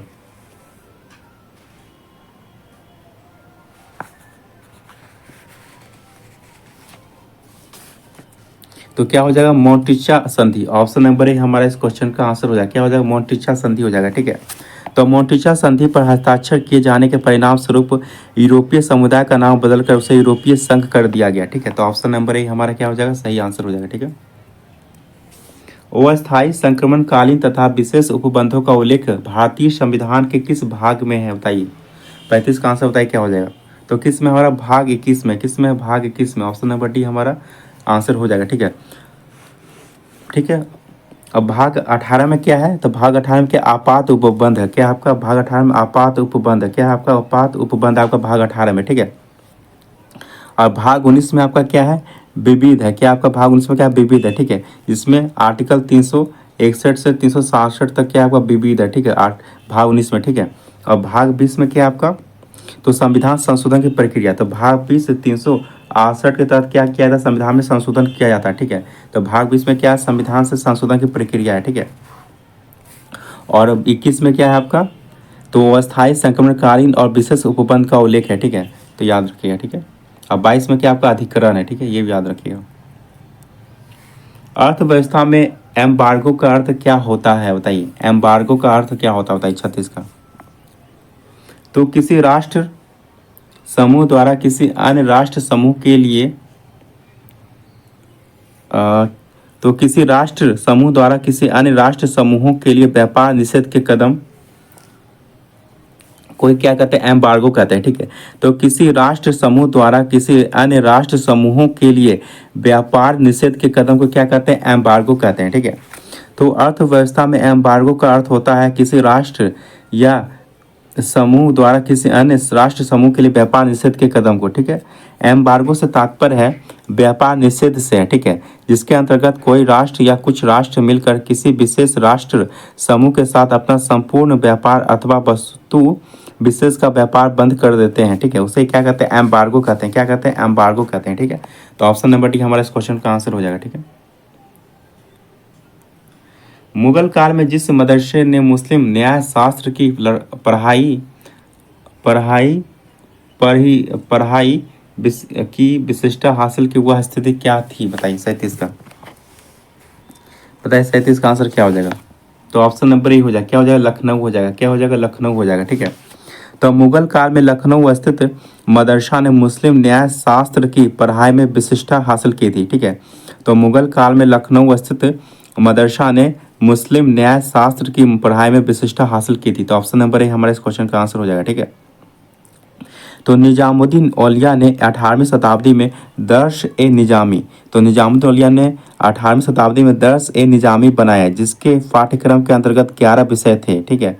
मुगल कालीन शाह बली उल्लाह के मदरसों में हदीस तथा तहफीस जो थे, लखनऊ के फिरंगी महल में फिक तथा सियालकोट के मदरसों में व्याकरण की शिक्षा दी जाती थी। मुगल का धर्म शास्त्र के विशेषज्ञ को आलिम तथा साहित्य के विशेषज्ञ को काबिल की उपाधि दी जाती थी, ठीक है। तो ऑप्शन नंबर ए हमारा इस क्वेश्चन का आंसर हो जाएगा, ठीक है। Freedom for fair and other writing पुस्तक के लेखक कौन है बताइए, बराक ओबामा, नेल्सन मंडेला, आंग सांग सुकी, एपीजे अब्दुल कलाम, बताइए 38 का आंसर बताइए, क्या हो जाएगा हमारा, ऑप्शन नंबर सी हो जाएगा, क्या हो जाएगा हमारा, ऑप्शन नंबर सी, आंग सांग सुकी, ठीक है। तो freedom for fear and other writing पुस्तक के लेखक कौन, आपका आंग सांग सुकी है, ठीक है। ये कहाँ की है, म्यांमार की, ठीक है। पहले म्यांमार की क्या थे, राष्ट्रपति थे, ठीक है। तो ऑप्शन नंबर सी हमारे इस क्वेश्चन का आंसर हो जाएगा, ठीक है। सांगेन महोत्सव किस राज्य से संबंधित है बताइए, 39 का। तो ये कहाँ से संबंधित, आपका अरुणाचल प्रदेश से संबंधित है, ऑप्शन नंबर ए हमारे इस क्वेश्चन का आंसर हो जाएगा, ठीक है। तो येराबाद बौद्ध समुदायों द्वारा पारंपरिक नव वर्ष के रूप में 14 से 16 अप्रैल तक अरुणाचल प्रदेश और असम के क्षेत्र में इस महोत्सव को मनाया जाता है। इस त्योहार में मुख्य रूप से खामटी, सिंगपो, खामयांग तथा तांगसा जनजाति भाग लेते हैं, ठीक है। तो ऑप्शन नंबर ए हमारा क्या हो जाएगा, सही आंसर। द्वितीय विश्व युद्ध के दौरान कोहिमा और इम्फाल की लड़ाई किस वर्ष में लड़ी गई थी बताइए, 40 का आंसर बताइए, क्या हो जाएगा। तो कब लड़ी गई थी आपका, 1944 में, ऑप्शन नंबर ए हमारा क्या हो जाएगा, सही आंसर। कब लड़ी गई थी आपका, 1944 में, 1944 में लड़ी गई थी, ठीक है। तो द्वितीय विश्व युद्ध के दौरान कोहिमा और इम्फाल की लड़ाई 1944 ईस्वी में लड़ी गई थी, ठीक है। तो ऑप्शन नंबर ए हमारा इसका ही आंसर हो जाएगा, ठीक है। सोडियम से क्लोरीन की ओर जाने पर परमाणु का आकार क्या होता है, घटता है, बढ़ता है, सामान्य रहता है या पहले बढ़ता है और फिर घटता है बताइए, 41 का आंसर क्या हो जाएगा। तो क्या हो जाता है, घटता है, क्या हो जाता है, घटता, ऑप्शन नंबर ए, ठीक है। तो आवर्त सारणी के किसी आवर्त में बाएं से दाएं जाने पर परमाणु आकार या परमाणु त्रिज्या घटता है, ठीक है। उसी प्रकार तृतीय आवर्त सारणी में स्थित सोडियम और क्लोरीन आता है। इस आधार पर सोडियम से क्लोरीन की ओर जाने पर परमाणु आकार घटता है, ठीक है। तो ऑप्शन नंबर ए हमारा क्या हो जाएगा, सही आंसर हो जाएगा, ठीक है। उलूक तथा दावा व्यवस्था का संबंध तुगलक काल में निम्नलिखित में से किससे था, शिल्प से था, डाक व्यवस्था से था, लंबी दूरी के व्यापार से था या समाज में नैतिकता रखने की लिए आवश्यक नियमों से था। बताइए 42 का आंसर क्या हो जाएगा हमारा, ऑप्शन नंबर बी क्या हो जाएगा, डाक व्यवस्था से था। किससे था, डाक व्यवस्था से था। ठीक है, तो उलूक तथा दावा व्यवस्था का संबंध तुगलक काल में डाक व्यवस्था से था। तुगलक काल में दो प्रकार की डाक व्यवस्थाओं का उल्लेख मिलता है। एक क्या है, उलूक डाक व्यवस्था में हर 4 मील पर राजकीय घोड़ों की व्यवस्था रहती थी। दूसरा पैदल डाक व्यवस्था को दावा कहा जाता था। इसमें संदेश वाहक एक दूसरे के माध्यम से गंतव्य तक संदेश पहुंचाते थे। पैदल डाक व्यवस्था अश्व डाक व्यवस्था के कारण अधिक तीव्र होती थी। इसका प्रयोग अक्सर खुरासान के फलों के परिवहन के लिए किया जाता था, जिन्हें भारत में बहुत पसंद किया जाता था। इब्न बतूता डाक प्रणाली की कार्य कुशलता को देखकर चकित हुआ। ठीक है, तो ये भी याद रखिए। ठीक है, तो ऑप्शन नंबर बी हमारा इस क्वेश्चन का आंसर हो जाएगा। ठीक है, कौन भारतीय शास्त्रीय नृत्य दासी अट्टम के नाम से जाना जाता है, बताइए। कुचिपुड़ी, कथकली, मोहिनी अट्टम या भरतनाट्यम, बताइए। 43 का आंसर क्या हो जाएगा हमारा, ऑप्शन नंबर डी क्या, भरतनाट्यम। क्या हो जाएगा, भरतनाट्यम। ठीक है, तो भरतनाट्यम भारतीय शास्त्रीय नृत्य दासी अट्टम के नाम से भी जाना जाता है। ठीक है, भरतनाट्यम भारत का प्राचीनतम शास्त्रीय नृत्य है। ठीक है, जो कहाँ आपका तमिलनाडु राज्य में किया जाता है। कहाँ किया जाता है आपका, तमिलनाडु राज्य में किया जाता है। ठीक है, भरतनाट्यम शास्त्रीय नृत्य को पहले सादीर, दासी अट्टम और तंजावुर नाट्यम नामों से भी जाना जाता था। ठीक है, तो याद रखिए कि कहाँ पे, तो ऑप्शन नंबर डी। ठीक है, ये कहाँ मनाया जाता है आपका, तमिलनाडु में। ठीक है, तो ऑप्शन नंबर डी हमारा क्या हो जाएगा, सही आंसर हो जाएगा। ठीक है, चलिए आते हैं 44 की तरफ। बताइए जर्मनी के राष्ट्रपति हिडेनबर्ग ने कब हिटलर को जर्मनी का चांसलर नियुक्त किया, बताइए। तो कब किया था, 30 जनवरी 1933 को। ऑप्शन नंबर ए हमारा इस क्वेश्चन का आंसर हो जाएगा, 30 जनवरी 1933 को। ठीक है, तो जर्मनी के राष्ट्रपति हिडेनबर्ग ने 30 जनवरी 1933 को हिटलर को जर्मनी का चांसलर नियुक्त किया था। ठीक है, तो ऑप्शन नंबर ए हमारे इस क्वेश्चन का आंसर हो जाएगा। ठीक है, उस दर्रे का नाम बताएं जिनसे उत्तराखंड में तीर्थ यात्रियों द्वारा कैलाश मानसरोवर यात्रा के लिए प्रयोग किया जाता है। पेनिसिला, खारडुगला, बनिहाल दर्रा, लिपुलेख दर्रा, बताइए। 45 का आंसर बताइए क्या हो जाएगा, तो कौन सा लिपुलेख दर्रा, क्या हो जाएगा, लिपुलेख दर्रा। और ये कहाँ आपका है, उत्तराखंड में। कहाँ आपका, यह उत्तराखंड में स्थित है। कहाँ आपका, उत्तराखंड में स्थित है। ठीक है, तो लिपुलेख दर्रे का नाम बताएं जिनमें उत्तराखंड में तीर्थ यात्रियों द्वारा कैलाश मानसरोवर यात्रा के लिए प्रयोग किया जाता है। ठीक है, इसका प्रयोग किया जाता है कैलाश मानसरोवर यात्रा के लिए प्रयोग किया जाता है। ठीक है, लिपुलेख दर्रा का। ठीक है, श्वसनाक से संबंधित बीमारी सही है, बताइए। श्वसनांग से संबंधित बीमारी सही है, बताइए कौन सा। श्वसनांग से मतलब है क्या, श्वसन से रिलेटेड कौन सी बीमारियां हैं, बताइए। श्वसन से, ठीक है, ब्रीदिंग से रिलेटेड कौन सी बीमारी है, बताइए। बेरी बेरी है आपका, या कोलाइन है, या आर्थराइटिस है, या इन्फ्लुएंजा, बताइए। 46 का बताइए आंसर क्या हो जाएगा, तो कौन सा आपका इन्फ्लुएंजा है, कौन सा आपका इन्फ्लुएंजा है, कौन सा आपका इन्फ्लुएंजा। ठीक है, विटामिन बी, बेरी बेरी पता है आपको विटामिन B1 की कमी से होता है। ठीक है, और आपका आर्थराइटिस आपका किससे संबंधित, आपका हड्डियों से रिलेटेड हमको लगता है। ठीक है, और इन्फ्लुएंजा जो है आपका श्वसन नाक से संबंधित बीमारी है। ठीक है, तो ऑप्शन नंबर डी क्या हो जाएगा हमारा, सही आंसर हो जाएगा। ठीक है, जब पानी में नमक मिलाया जाता है तो निम्न में से कौन सा परिवर्तन होता है, बताइए। 47 का कौन सा परिवर्तन होता है, बताइए। तो क्वथनांक बढ़ता है और जमाव बिंदु क्या हो जाता है, घट जाता है। बिल्कुल सही है, बिल्कुल सही। आपका पहला ही क्या है, आपका सही है। ठीक है, पहला ही आपका क्या है, सही है। ठीक है, तो जब पानी में नमक मिलाया जाता है तो जल का क्वथनांक बढ़ जाता है। अपद्रव्यों को मिलाने से सामान्यतः गलनांक कम हो जाता है। ठीक है, 0 डिग्री सेल्सियस पर पिघलती बर्फ में कुछ नमक, सोडा इत्यादि को मिलाने से बर्फ का गलनांक 0 डिग्री सेल्सियस से घटकर -22 डिग्री सेल्सियस हो जाता है। ठीक है, तो इसे भी याद रखिए। तो ऑप्शन नंबर ए हमारे इस क्वेश्चन का आंसर हो जाएगा। ठीक है, निम्न में से कौन सा एक सुमेलित नहीं है, बताइए। 48 का बताइए आंसर क्या हो जाएगा हमारा, कौन सा आपका सुमेलित नहीं है, बताइए। माही बजाज सागर परियोजना गुजरात और राजस्थान में है, बिल्कुल सही है आपका। चंबल परियोजना आपका राजस्थान एवं मध्य प्रदेश की संयुक्त परियोजना है, ये भी आपका सही है। ब्यास परियोजना आपका राजस्थान, पंजाब एवं हरियाणा में की परियोजना है, बिल्कुल सही है।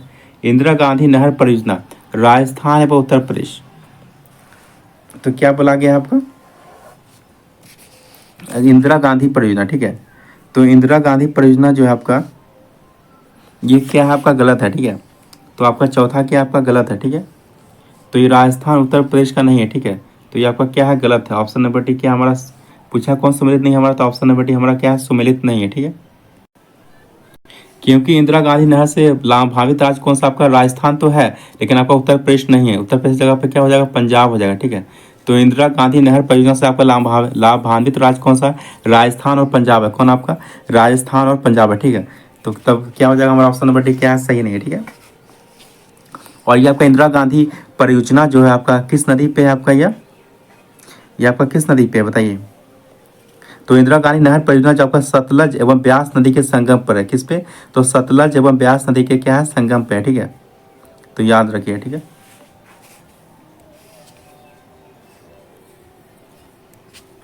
एक विधेयक जो संसद में प्रस्तुत किया जाता है तो कौन सी क्रिया के बाद अधिनियम बन जाता है बताइए। 49 का बताइए आंसर क्या हो जाएगा।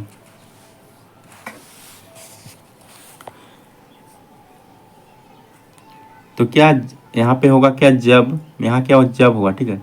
तो जब राष्ट्रपति अपनी सहमति दे देता है तब तब ठीक है। तो ऑप्शन नंबर बी हमारा सही आंसर हो जाएगा, ठीक है।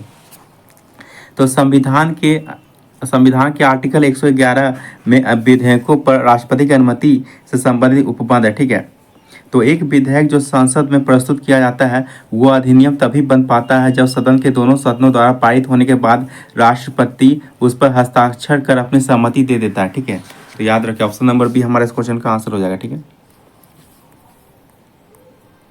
चलिए 50 का आंसर बताइए क्या हो जाएगा। कौन सा ऊतक पौधों के प्रकाश संश्लेषक हिस्सों से सामग्री के परिवहन में मदद करता है बताइए। 50 का आंसर बताइए क्या हो जाएगा।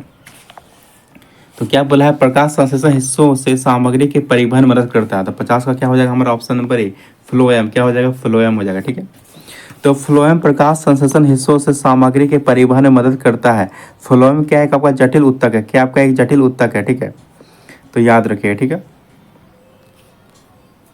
तो कभी कभी आपसे पूछा जाता है कि फ्लोएम में क्या क्या मतलब पाया जाता है, ठीक है। तो चलनी नलिकाएं पाया जाता है, सह कोशिकाएं पाया जाता है, फ्लोएम तंतु पाया जाता है और फ्लोएम मृदुतक पाया जाता है, ठीक है। तो ये भी याद रखिए, ठीक है। फ्लोएम क्या आपका एक संचयक ऊतक है जो पौधों को यांत्रिक संचयन प्रदान करता है, ठीक है। और फ्लोएम पत्तियों द्वारा तैयार भोज्य पदार्थों को पौधे के विभिन्न भागों तक पहुंचाता है, ठीक है। तो ऑप्शन नंबर ए हमारे इस क्वेश्चन का आंसर हो जाएगा, ठीक है।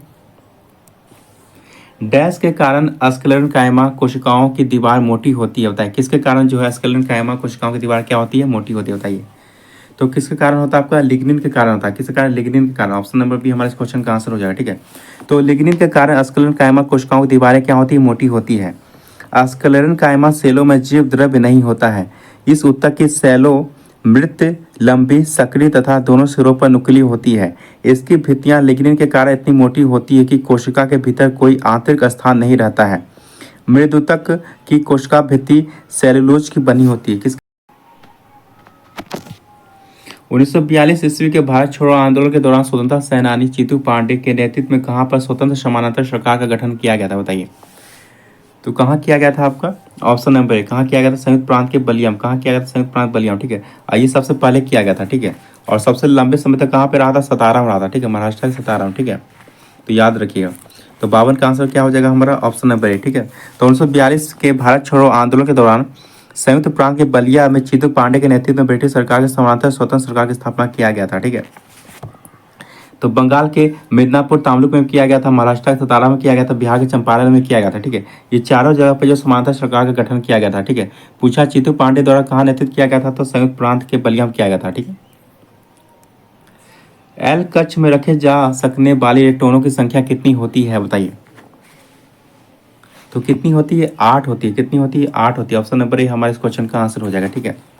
तो एल कक्ष में रखे जा सकने वाले इलेक्ट्रॉनों की संख्या 8 होती है, ठीक है। नाभिक के सबसे निकट वाले क्या कहते हैं, n = 1 कहते हैं, ठीक है। को क्या के द्वारा, इसके बाद सेल को क्या कहते हैं, n = 2 कहते हैं, ठीक है। और एल द्वारा सूचित किया जाता है और एल कक्षा बराबर क्या होता है, n = 2 होता है, ठीक है। तो याद रखिए ऑप्शन नंबर ए हमारा क्वेश्चन का सही आंसर हो जाएगा, ठीक है। किस व्यक्ति ने रॉलेट एक्ट को जानबूझकर की गई हत्या कह करके संबोधित किया है, किसने किया है, तो किसने, CF एंड्रूज ने। ऑप्शन नंबर बी हमारे इस क्वेश्चन का आंसर हो जाएगा, ठीक है। और महात्मा गांधी ने क्या कहा था, काला कानून कहा था, ठीक है। ये भी याद रखिए, ठीक है। तो ऑप्शन नंबर बी हमारे इस क्वेश्चन का आंसर हो जाएगा, ठीक है। तो CF एंड्रूज ने जालियांवाला बाग हत्याकांड के लिए अंग्रेजों को दोषी ठहराया और इसे जानबूझकर की गई हत्या कहकर संबोधित किया था। ठीक है। ज्ञान योग, कर्म योग, राज योग किसके द्वारा रचित पुस्तक थी? बताइए 55 कहाँ से होता है, क्या हो जाएगा? तो किसके द्वारा? तो स्वामी विवेकानंद जी के द्वारा। तो ऑप्शन नंबर सी हमारा इस क्वेश्चन का आंसर हो जाएगा। ठीक है। तो स्वामी विवेकानंद द्वारा ज्ञान योग, कर्म योग, राज योग नामक प्रसिद्ध पुस्तक लिखी गई थी। ठीक है। तो ऑप्शन नंबर सी क्या हो जाएगा हमारा इस क्वेश्चन का सही आंसर हो जाएगा। ठीक है। तो याद रखिएगा। ठीक है। और स्वामी विवेकानंद ने जो है 1897 में जो है 1897 रामकृष्ण मिशन की स्थापना किया था। ठीक है। रामकृष्ण मिशन की स्थापना किया बंगाल में। ठीक है। तो ऑप्शन नंबर सी हमारा इस क्वेश्चन का आंसर हो जाएगा। ठीक है। मूल अधिकारों से असंगत या उनकी अल्पीकरण करने वाली विधियों को संविधान के किस अनुच्छेद के अंतर्गत शून्य घोषित किया जाता है? बताइए। तो किस आर्टिकल तक बताइए? 50। तो बताइए 56 का आंसर क्या हो जाएगा हमारा? आर्टिकल 13 के तहत। किसके तहत? आर्टिकल 13 के तहत। ठीक है। तो ऑप्शन नंबर ए हमारा इस क्वेश्चन का आंसर हो जाएगा। ठीक है। तो मूल अधिकारों से असंगत या उनकी अल्पीकरण करने विधियों को संविधान के अनुच्छेद 13 के अंतर्गत शून्य घोषित किया जाता है। ठीक है। इसका मतलब क्या है आपका? अगर राज्य सरकार या केंद्र सरकार मौलिक अधिकार को हनन करने के लिए कोई कानून बनाता है तो उसे सुप्रीम कोर्ट या हाई कोर्ट उसे उसे जो है रिव्यू करके उसे क्या खारिज कर सकता है। ठीक है। तो अगर यह केंद्र सरकार या राज्य सरकार मौलिक अधिकार को हनन करने के लिए कोई कानून बनाता है तो उसे हाई कोर्ट या सुप्रीम कोर्ट जो है उसे खारिज कर सकता है। ठीक है। उसे शून्य कर देता है। ठीक है। तो याद रखिए। और आर्टिकल 19 में क्या है हमारा? आपका वाक अभिव्यक्ति की स्वतंत्रता का अधिकार। ठीक है। इसमें आपका क्या टोटल 7 अधिकार पहले था। ठीक है। अब कितने अधिकार बचे? 6 अधिकार बचे। ठीक है।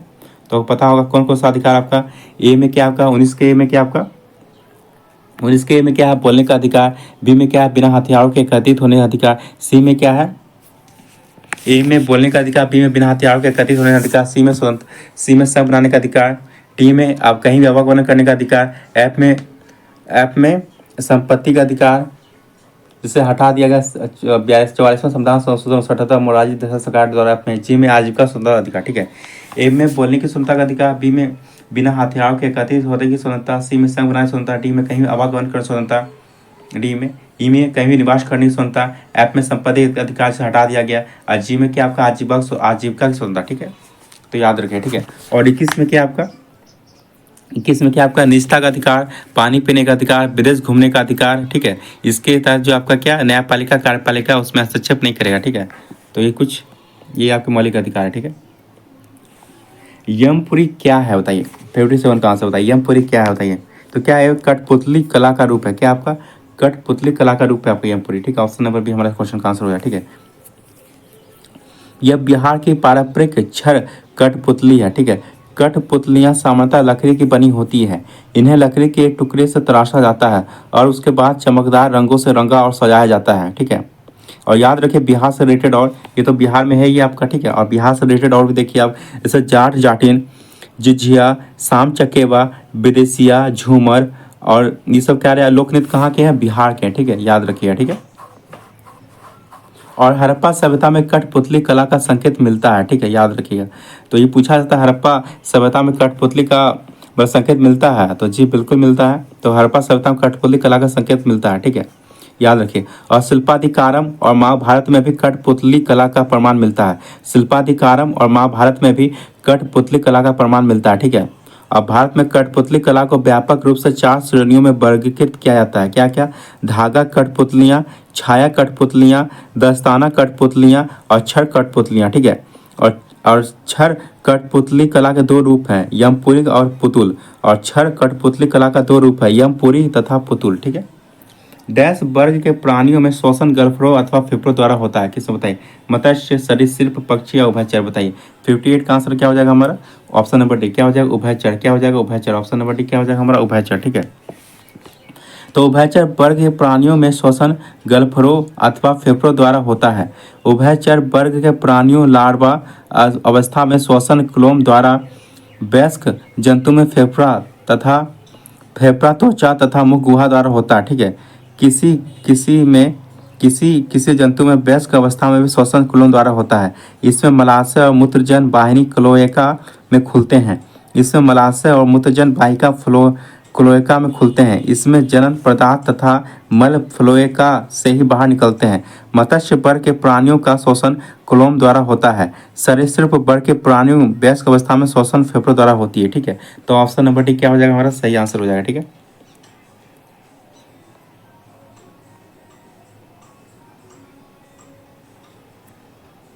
बताइए 59 का बताइए आंसर क्या हो जाएगा। निम्नलिखित में किसे महापाषाण कहा जाता है बताइए। गुफा को, मंदिर को, कब्र को या उपकरण को, किससे बताइए। तो किसको कहा जाता है कब्र को, किसको कब्र को। ऑप्शन नंबर सी हमारा सही आंसर होगा। ठीक है, तो दक्षिण भारत के कुछ लोग मृत व्यक्ति के शव के साथ औजार, हथियार, मिट्टी के बर्तन आदि चीजें भी कब्र में गाड़ते थे और इसके ऊपर एक घेरे में बड़े बड़े पत्थर खड़े कर दिए जाते थे। स्मारकों को महापाषाण मेगालिथ कहते हैं। ठीक है, तो ऑप्शन नंबर सी हमारा इसका आंसर हो जाएगा। ठीक है, थैलेसीमिया एक अनुवांशिक रोग है जिससे प्रभावित होता है क्या गुर्दे, फेफड़े, रक्त, गुर्दे या हृदय। बताइए 60 का आंसर बताइए क्या हो जाएगा। तो क्या होता है, इससे रक्त प्रभावित होता है, क्या होता है ब्लड। ठीक है, तो थैलेसीमिया बच्चों को माता पिता से आनुवांशिक तौर पर मिलने वाला रक्त रोग है। इस रोग के होने पर शरीर की हीमोग्लोबिन निर्माण प्रक्रिया में गड़बड़ी हो जाती है जिसके कारण रक्त क्षीणता के लक्षण प्रकट होते हैं। तो ऑप्शन नंबर पी क्या हो जाएगा हमारा सही आंसर हो जाएगा। ठीक है, एक अर्धचालक में विद्युत चालन होता है बताइए। तो इलेक्ट्रॉन्स एवं होल्स दोनों के कारण। ठीक है, तो ऑप्शन नंबर सी हमारा क्या हो जाएगा सही आंसर हो जाएगा। ठीक है, तो एक अर्धचालक में मुक्त इलेक्ट्रॉन नहीं होते हैं। ठीक है, अर्धचालक में एक बैंड गैप होता है। इसका अर्थ है इलेक्ट्रॉनों को धक्का देने के संदर्भ में होल्स का निर्माण होना। अतः एक अर्धचालक में विद्युत चालन के लिए जिम्मेदार तत्व इलेक्ट्रॉन एवं होल्स दोनों होते हैं। तो ऑप्शन नंबर सी क्या हो जाएगा हमारा सही आंसर हो जाएगा। ठीक है, टेफ्लॉन का सामान्य रूप क्या है बताइए। टेफ्लॉन का सामान्य रूप क्या है बताइए। तो 62 का, तो क्या आपका पॉलीटेट्राफ्लोरोएथिलीन है। ठीक है, तो ऑप्शन नंबर ए हमारा क्या हो जाएगा सही आंसर हो जाएगा। ठीक है, तो टेफ्लॉन का सामान्य नाम क्या है पॉलीटेट्राफ्लोरोएथिलीन होता है। ठीक है, यह एक संश्लेषित फ्लोरो बहुलक है। यह बहुत ही कठोर पदार्थ होता है। टेफ्लॉन पर उष्मा, अम्ल तथा क्षार का प्रभाव नहीं पड़ता है। टेफ्लॉन विद्युत का कुचालक होता है। ठीक है, चलिए बताइए 63 का सेवा के अधिकार की अवधारणा प्रारंभ हुई बताइए कहाँ से। अमेरिका से हुआ, स्विट्जरलैंड से हुआ, ग्रेट ब्रिटेन से हुआ, चीन से हुआ। बताइए 63 कहाँ से बताइए क्या हो जाएगा। तो कहाँ से हुआ आपका ग्रेट ब्रिटेन से हुआ। ठीक है, तो सेवा के अधिकार की अवधारणा कहाँ से प्रारंभ हुई आपके ग्रेट ब्रिटेन से हुआ। ठीक है, सेवा के अधिकार के अंतर्गत जनता को यह अधिकार है कि वह कुछ सार्वजनिक सेवाओं को तय समयावधि में पाने का हक रखता है। ठीक है, तो ऑप्शन नंबर सी क्या हो जाएगा हमारा सही आंसर हो जाएगा। ठीक है, राष्ट्रीय जल विकास एजेंसी कौन से सन में स्थापित की गई थी बताइए। 64 का बताइए आंसर क्या हो जाएगा हमारा 1982 में किया गया था। कब किया गया था 1982 में। ऑप्शन नंबर सी हमारा इस क्वेश्चन का आंसर हो जाएगा। ठीक है, तो राष्ट्रीय जल विकास एजेंसी की स्थापना एक स्वायत्त शासी सोसाइटी के रूप में जुलाई 1982 में की गई थी। ठीक है, तो ऑप्शन नंबर सी हमारा इस क्वेश्चन का आंसर हो जाएगा। ठीक है, आर्कियोप्टेरिक्स किन वर्गों के प्राणियों के बीच की योजक कड़ी है। ठीक है, बताइए उभयचर पक्षी, सरीसृप पक्षी, सरीसृप स्तनधारी या पक्षी स्तनधारी। बताइए 63 का आंसर क्या, 65 का बताइए आंसर क्या हो जाएगा हमारा सरीसृप और पक्षी का। ठीक है, योजक करी। ठीक है, ऑप्शन नंबर बी। ठीक है, तो आर्कियोप्टेरिक्स सरीसृप और पक्षी के मध्य योजक करी है। ठीक है, आर्कियोप्टेरिक्स नामक प्रजाति का अस्तित्व जुरासिक युग में लगभग 15 करोड़ वर्ष पूर्व था। ठीक है, तो ऑप्शन नंबर बी हमारा इस क्वेश्चन का आंसर हो जाएगा। ठीक है, निम्नलिखित में कौन सा देश लैंड लॉक नहीं है बताइए। 66 का बताइए आंसर क्या हो जाएगा हमारा ऑप्शन नंबर है। कौन सा लैंड लॉक नहीं है आपका म्यांमार जो आपका लैंड लॉक कंट्री नहीं है। ठीक है, बाकी मंगोलिया आपका लैंड लॉक कंट्री है, अफगानिस्तान है आपका और नेपाल है। ठीक है, लेकिन आपका जो म्यांमार आपका लैंड लॉक कंट्री नहीं है। ठीक है, तो ऑप्शन नंबर क्या हो जाएगा हमारा ये सही आंसर हो जाएगा। ठीक है, क्योंकि म्यांमार की सीमा जो है एक भाग बंगाल के खाड़ी से सटी हुई है। ठीक है, तो ऑप्शन नंबर ये हमारे इस क्वेश्चन का आंसर हो जाएगा। ठीक है, निम्नलिखित जंगलों में से कौन सा जंगल पृथ्वी ग्रह के फेफड़ों के रूप में जाना जाता है बताइए कौन सा। तो अमेजन, वर्षा वन। तो ऑप्शन नंबर डी हमारा सही आंसर हो जाएगा। ठीक है, अमेजन वर्षा वन को पृथ्वी ग्रह के फेफड़ों के रूप में जाना जाता है क्योंकि इनकी वनस्पति लगातार कार्बन डाइऑक्साइड को अवशोषित कर ऑक्सीजन द्वारा मुक्त करती रहती है। पृथ्वी की लगभग 20% से अधिक ऑक्सीजन अमेजन वर्षा वन द्वारा उत्पादित होता है। ठीक है, अब अमेजन बेसिन ब्राजील क्षेत्र में स्थित है। कहाँ पर यह स्थित है ब्राजील क्षेत्र में स्थित है। ठीक है, अमेजन वर्षा वन अत्यंत सघन वन है। अमेजन वर्षा अमेजोनिया या अमेजन वन के नाम से जाना जाता है। ये चौड़ी पत्तियों वाली नमी युक्त वन है जो दक्षिण अमेरिका के अमेजन बेसिन के भूभाग पर फैले हैं। अमेजन वर्षा में ही वाल्सा नामक विश्व की सबसे हल्की लकड़ी विषुवतीय प्रदेशों में होती है, जिसका जीवन रक्षक नौकाएं कॉर्क आदि बनाती है। ठीक है, जहां से प्राप्त कार्नोवा वृक्ष से मोम निकाला जाता है। ठीक है, मोम मतलब वैक्स निकाला जाता है। ठीक, तो ऑप्शन नंबर डी हमारे इस क्वेश्चन का आंसर हो जाएगा। ठीक है, वह उत्पाद जिनकी कीमत बढ़ने पर लोग उनका उपयोग अधिक करते हैं उन्हें क्या कहा जाता है बताइए। अत्यावश्यक वस्तु, पूंजीगत वस्तु, आस्थानापन्न वस्तु या निम्न स्तरीय वस्तु बताइए। 68 का आंसर क्या हो जाएगा हमारा, निम्न स्तरीय वस्तु, ऑप्शन नंबर डी। ठीक है, निम्न स्तरीय वस्तु। ठीक है, तो वो उत्पाद जिनकी कीमत बढ़ने पर लोग उनका उपयोग अधिक करते हैं उन्हें निम्न स्तरीय वस्तु कहा जाता है। निम्न स्तरीय वस्तु उत्पाद की मांग वक्र रेखा ऊपर की ओर झुकी होती है। ऐसे वस्तु मांग के मूल सिद्धांत के विपरीत होता है, जो यह बताता है कि किसी वस्तु के मूल्य में वृद्धि होने पर उसके मांग में कमी आती है। निम्न स्तरीय वस्तु का नामकरण अर्थशास्त्री रॉबर्ट गिफिन के नाम पर किया गया था।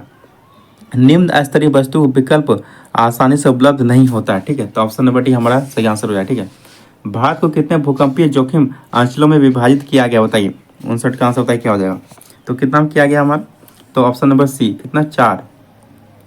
ठीक है, तो भारतीय मौसम विज्ञान विभाग तथा अन्य एजेंसियों द्वारा प्रदत्त आंकड़ों के आधार पर भारतीय मानक ब्यूरो ने भारत का भूकंप प्रतिरोधी डिजाइन कोड तैयार किया है, जो कि भारत के भूकंपीय क्षेत्रीय मानचित्र का नवीनतम संस्करण है। ठीक है, इसमें भारत के भू क्षेत्र के भूकंप प्रवणता की दृष्टि से 4 क्षेत्रों में बांटा गया है। ठीक है, तो ऑप्शन नंबर सी हमारा सही आंसर हो जाएगा। ठीक है,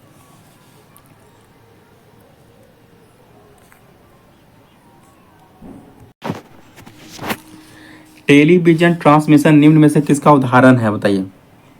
तो किसका, आपका सिंप्लेक्स कम्युनिकेशन का, किसका आपका सिंप्लेक्स कम्युनिकेशन का। ठीक है, तो ऑप्शन नंबर डी हमारा सही आंसर हो जाएगा। ठीक है, तो टेलीविजन ट्रांसमिशन सिंप्लेक्स कम्युनिकेशन का उदाहरण है। सिंप्लेक्स कम्युनिकेशन के अंतर्गत संचार चैनल एक दिशा में जानकारी भेजता है। ठीक है, ये आपको मैथ का सवाल है। ठीक है, तो आप इसको बना लीजिएगा। ठीक है, तो 71 का क्या हो जाएगा, तो आपको सिंपल है, इसका क्या करना है आपको, इसका आपको पहले एलसीएम ले लेना है। ठीक है, इसका 9, 6, 9, 12, 15 और 18 का एलसीएम ले लेंगे उसको। तो एलसीएम लेने पर आपका एलसीएम जितना आएगा, जिससे आपका एलसीएम कितना आएगा, आपका 180 एलसीएम आया। ठीक है, तो उसमें आपको क्या बोला, चार बड़ी संख्या, तो 4 बड़ी संख्या क्या, 1, 2, 3, 4, तो 4 को आप 9 दे देंगे, सबसे बड़ी संख्या हो गया।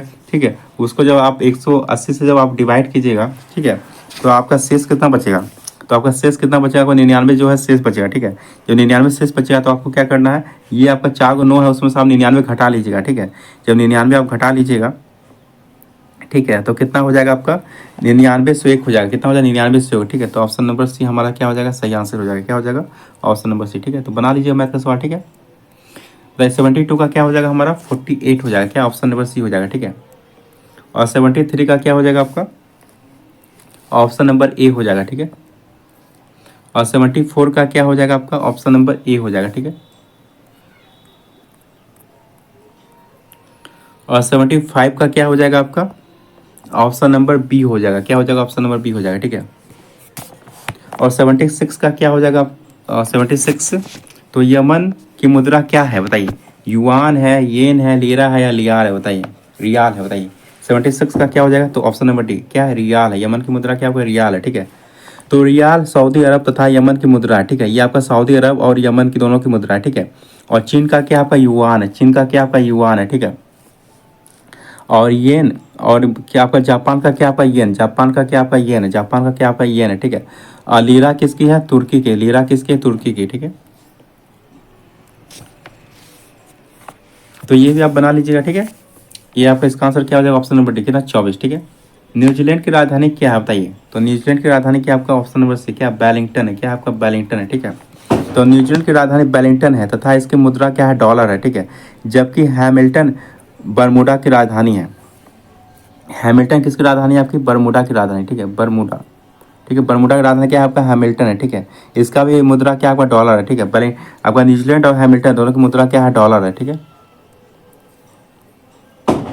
वाटर पोलो टीम में कितने खिलाड़ी होते हैं बताइए, 79 का। तो वाटर पोलो टीम में कितने खिलाड़ी होते हैं आपका, 7 खिलाड़ी होते हैं। कितने होते हैं, 7 खिलाड़ी, ऑप्शन नंबर ए। ठीक है, तो वाटर पोलो टीम में कुल 7 खिलाड़ी होते हैं। ठीक है, ठीक है। तो ऑप्शन नंबर ए हमारा क्या हो जाएगा, सही आंसर हो जाएगा। ठीक है, शब्द ये आप बना लीजिए। ठीक है, इसको रीजनिंग का सवाल है, बना लीजिए। 80 का क्या हो जाएगा, हमारा आंसर हो जाएगा ऑप्शन नंबर ए हो जाएगा। ठीक है, महात्मा गांधी ग्रीन ट्रायंगल का अनावरण किस देश में किया गया है, बताइए।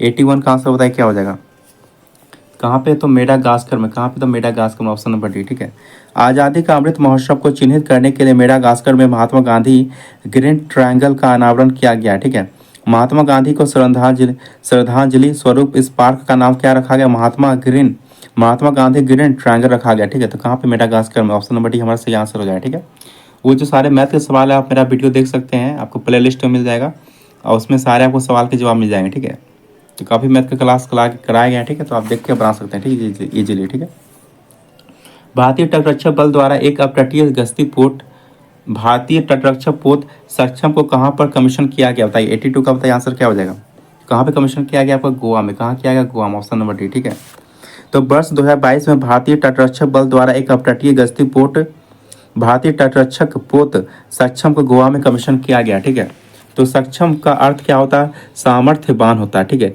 जो राष्ट्र के समुद्री हितों के लिए आईसीजी की दृढ़ इच्छा शक्ति और यत्र सर्वत्र कहावत की अभिव्यक्ति को प्रदर्शित करता है। ठीक है, बेंजामिन नेतन्याहू ने छठी बार किस देश के प्रधानमंत्री के रूप में शपथ लिया था, किसका, तो इजराइल का। किसका, इजराइल का, ऑप्शन नंबर बी। ठीक है, ठीक है, यह 73 वर्षीय नेतन्याहू ने छठी बार प्रधानमंत्री पद की जिम्मेदारी संभाली। ठीक है,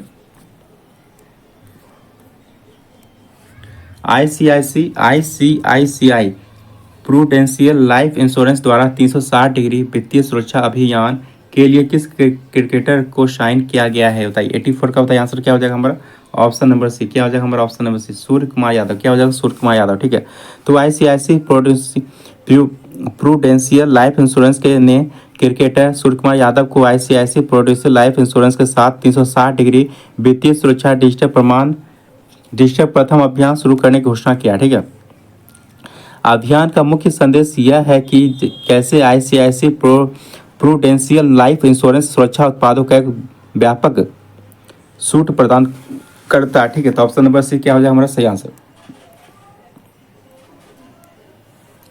आरबीआई के अनुसार लगातार तीसरे वर्ष बाजार उधारी में शीर्ष पर कौन सा राज्य रहा है, बताइए, मतलब स्थित है, बताइए। 85 का, तो कौन सा, तमिलनाडु, ऑप्शन नंबर सी। ठीक है, तमिलनाडु। ठीक है, तो भारतीय रिजर्व बैंक के आंकड़ों के अनुसार लगातार तीसरे वर्ष तमिलनाडु सबसे अधिक बाजार उधारी वाला राज्य बनकर उभरा। ठीक है, तो ऑप्शन नंबर सी हमारा सही आंसर हो जाएगा। ठीक है, एमएसएमई रूप क्रेडिट कार्ड किस बैंक ने लॉन्च किया, ठीक है, माइक्रो स्मॉल मीडियम इंटरप्राइजेस, बताइए।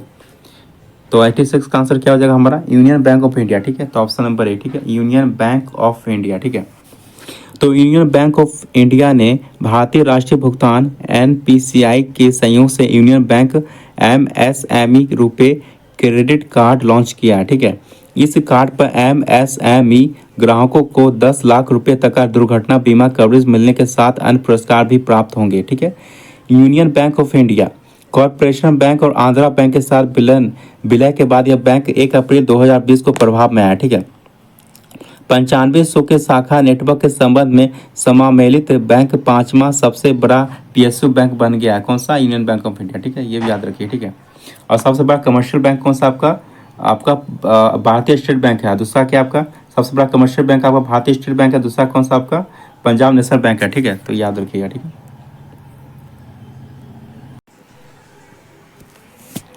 पहला वाणिज्यिक grade next generation small satellite 2 किसने लॉन्च किया है, तो किसने लॉन्च किया आपका साउथ कोरिया ने। किसने किया, दक्षिण कोरिया ने। ठीक है, ऑप्शन नंबर बी। ठीक है, तो 25 मई 2023 को दक्षिण कोरिया ने पहली बार एक वाणिज्यिक ग्रेड उपग्रह सफलतापूर्वक लॉन्च किया है। यह लॉन्च उत्तर कोरिया द्वारा अपने पहले सैन्य जासूसी उपग्रह को कक्षा में स्थापित करने के प्रतिरोध में किया गया। ठीक है, यह लॉन्चिंग दक्षिण कोरिया के कोहेउंग में नारे स्पेस सेंटर से नूरी रॉकेट द्वारा नेक्स्ट जनरेशन स्मॉल सैटेलाइट 2 नामक एक मुख्य उपग्रह और 7 अन्य छोटे घन के आकार के उपग्रहों के साथ हुई है। ठीक है, याद रखिए। और नॉर्थ कोरिया और साउथ कोरिया को कौन सा अलग करता है आपका, 38 डिग्री पैरेलल रेखा करता है। ठीक है, 38 डिग्री, तो ये भी याद रखिएगा। ठीक है,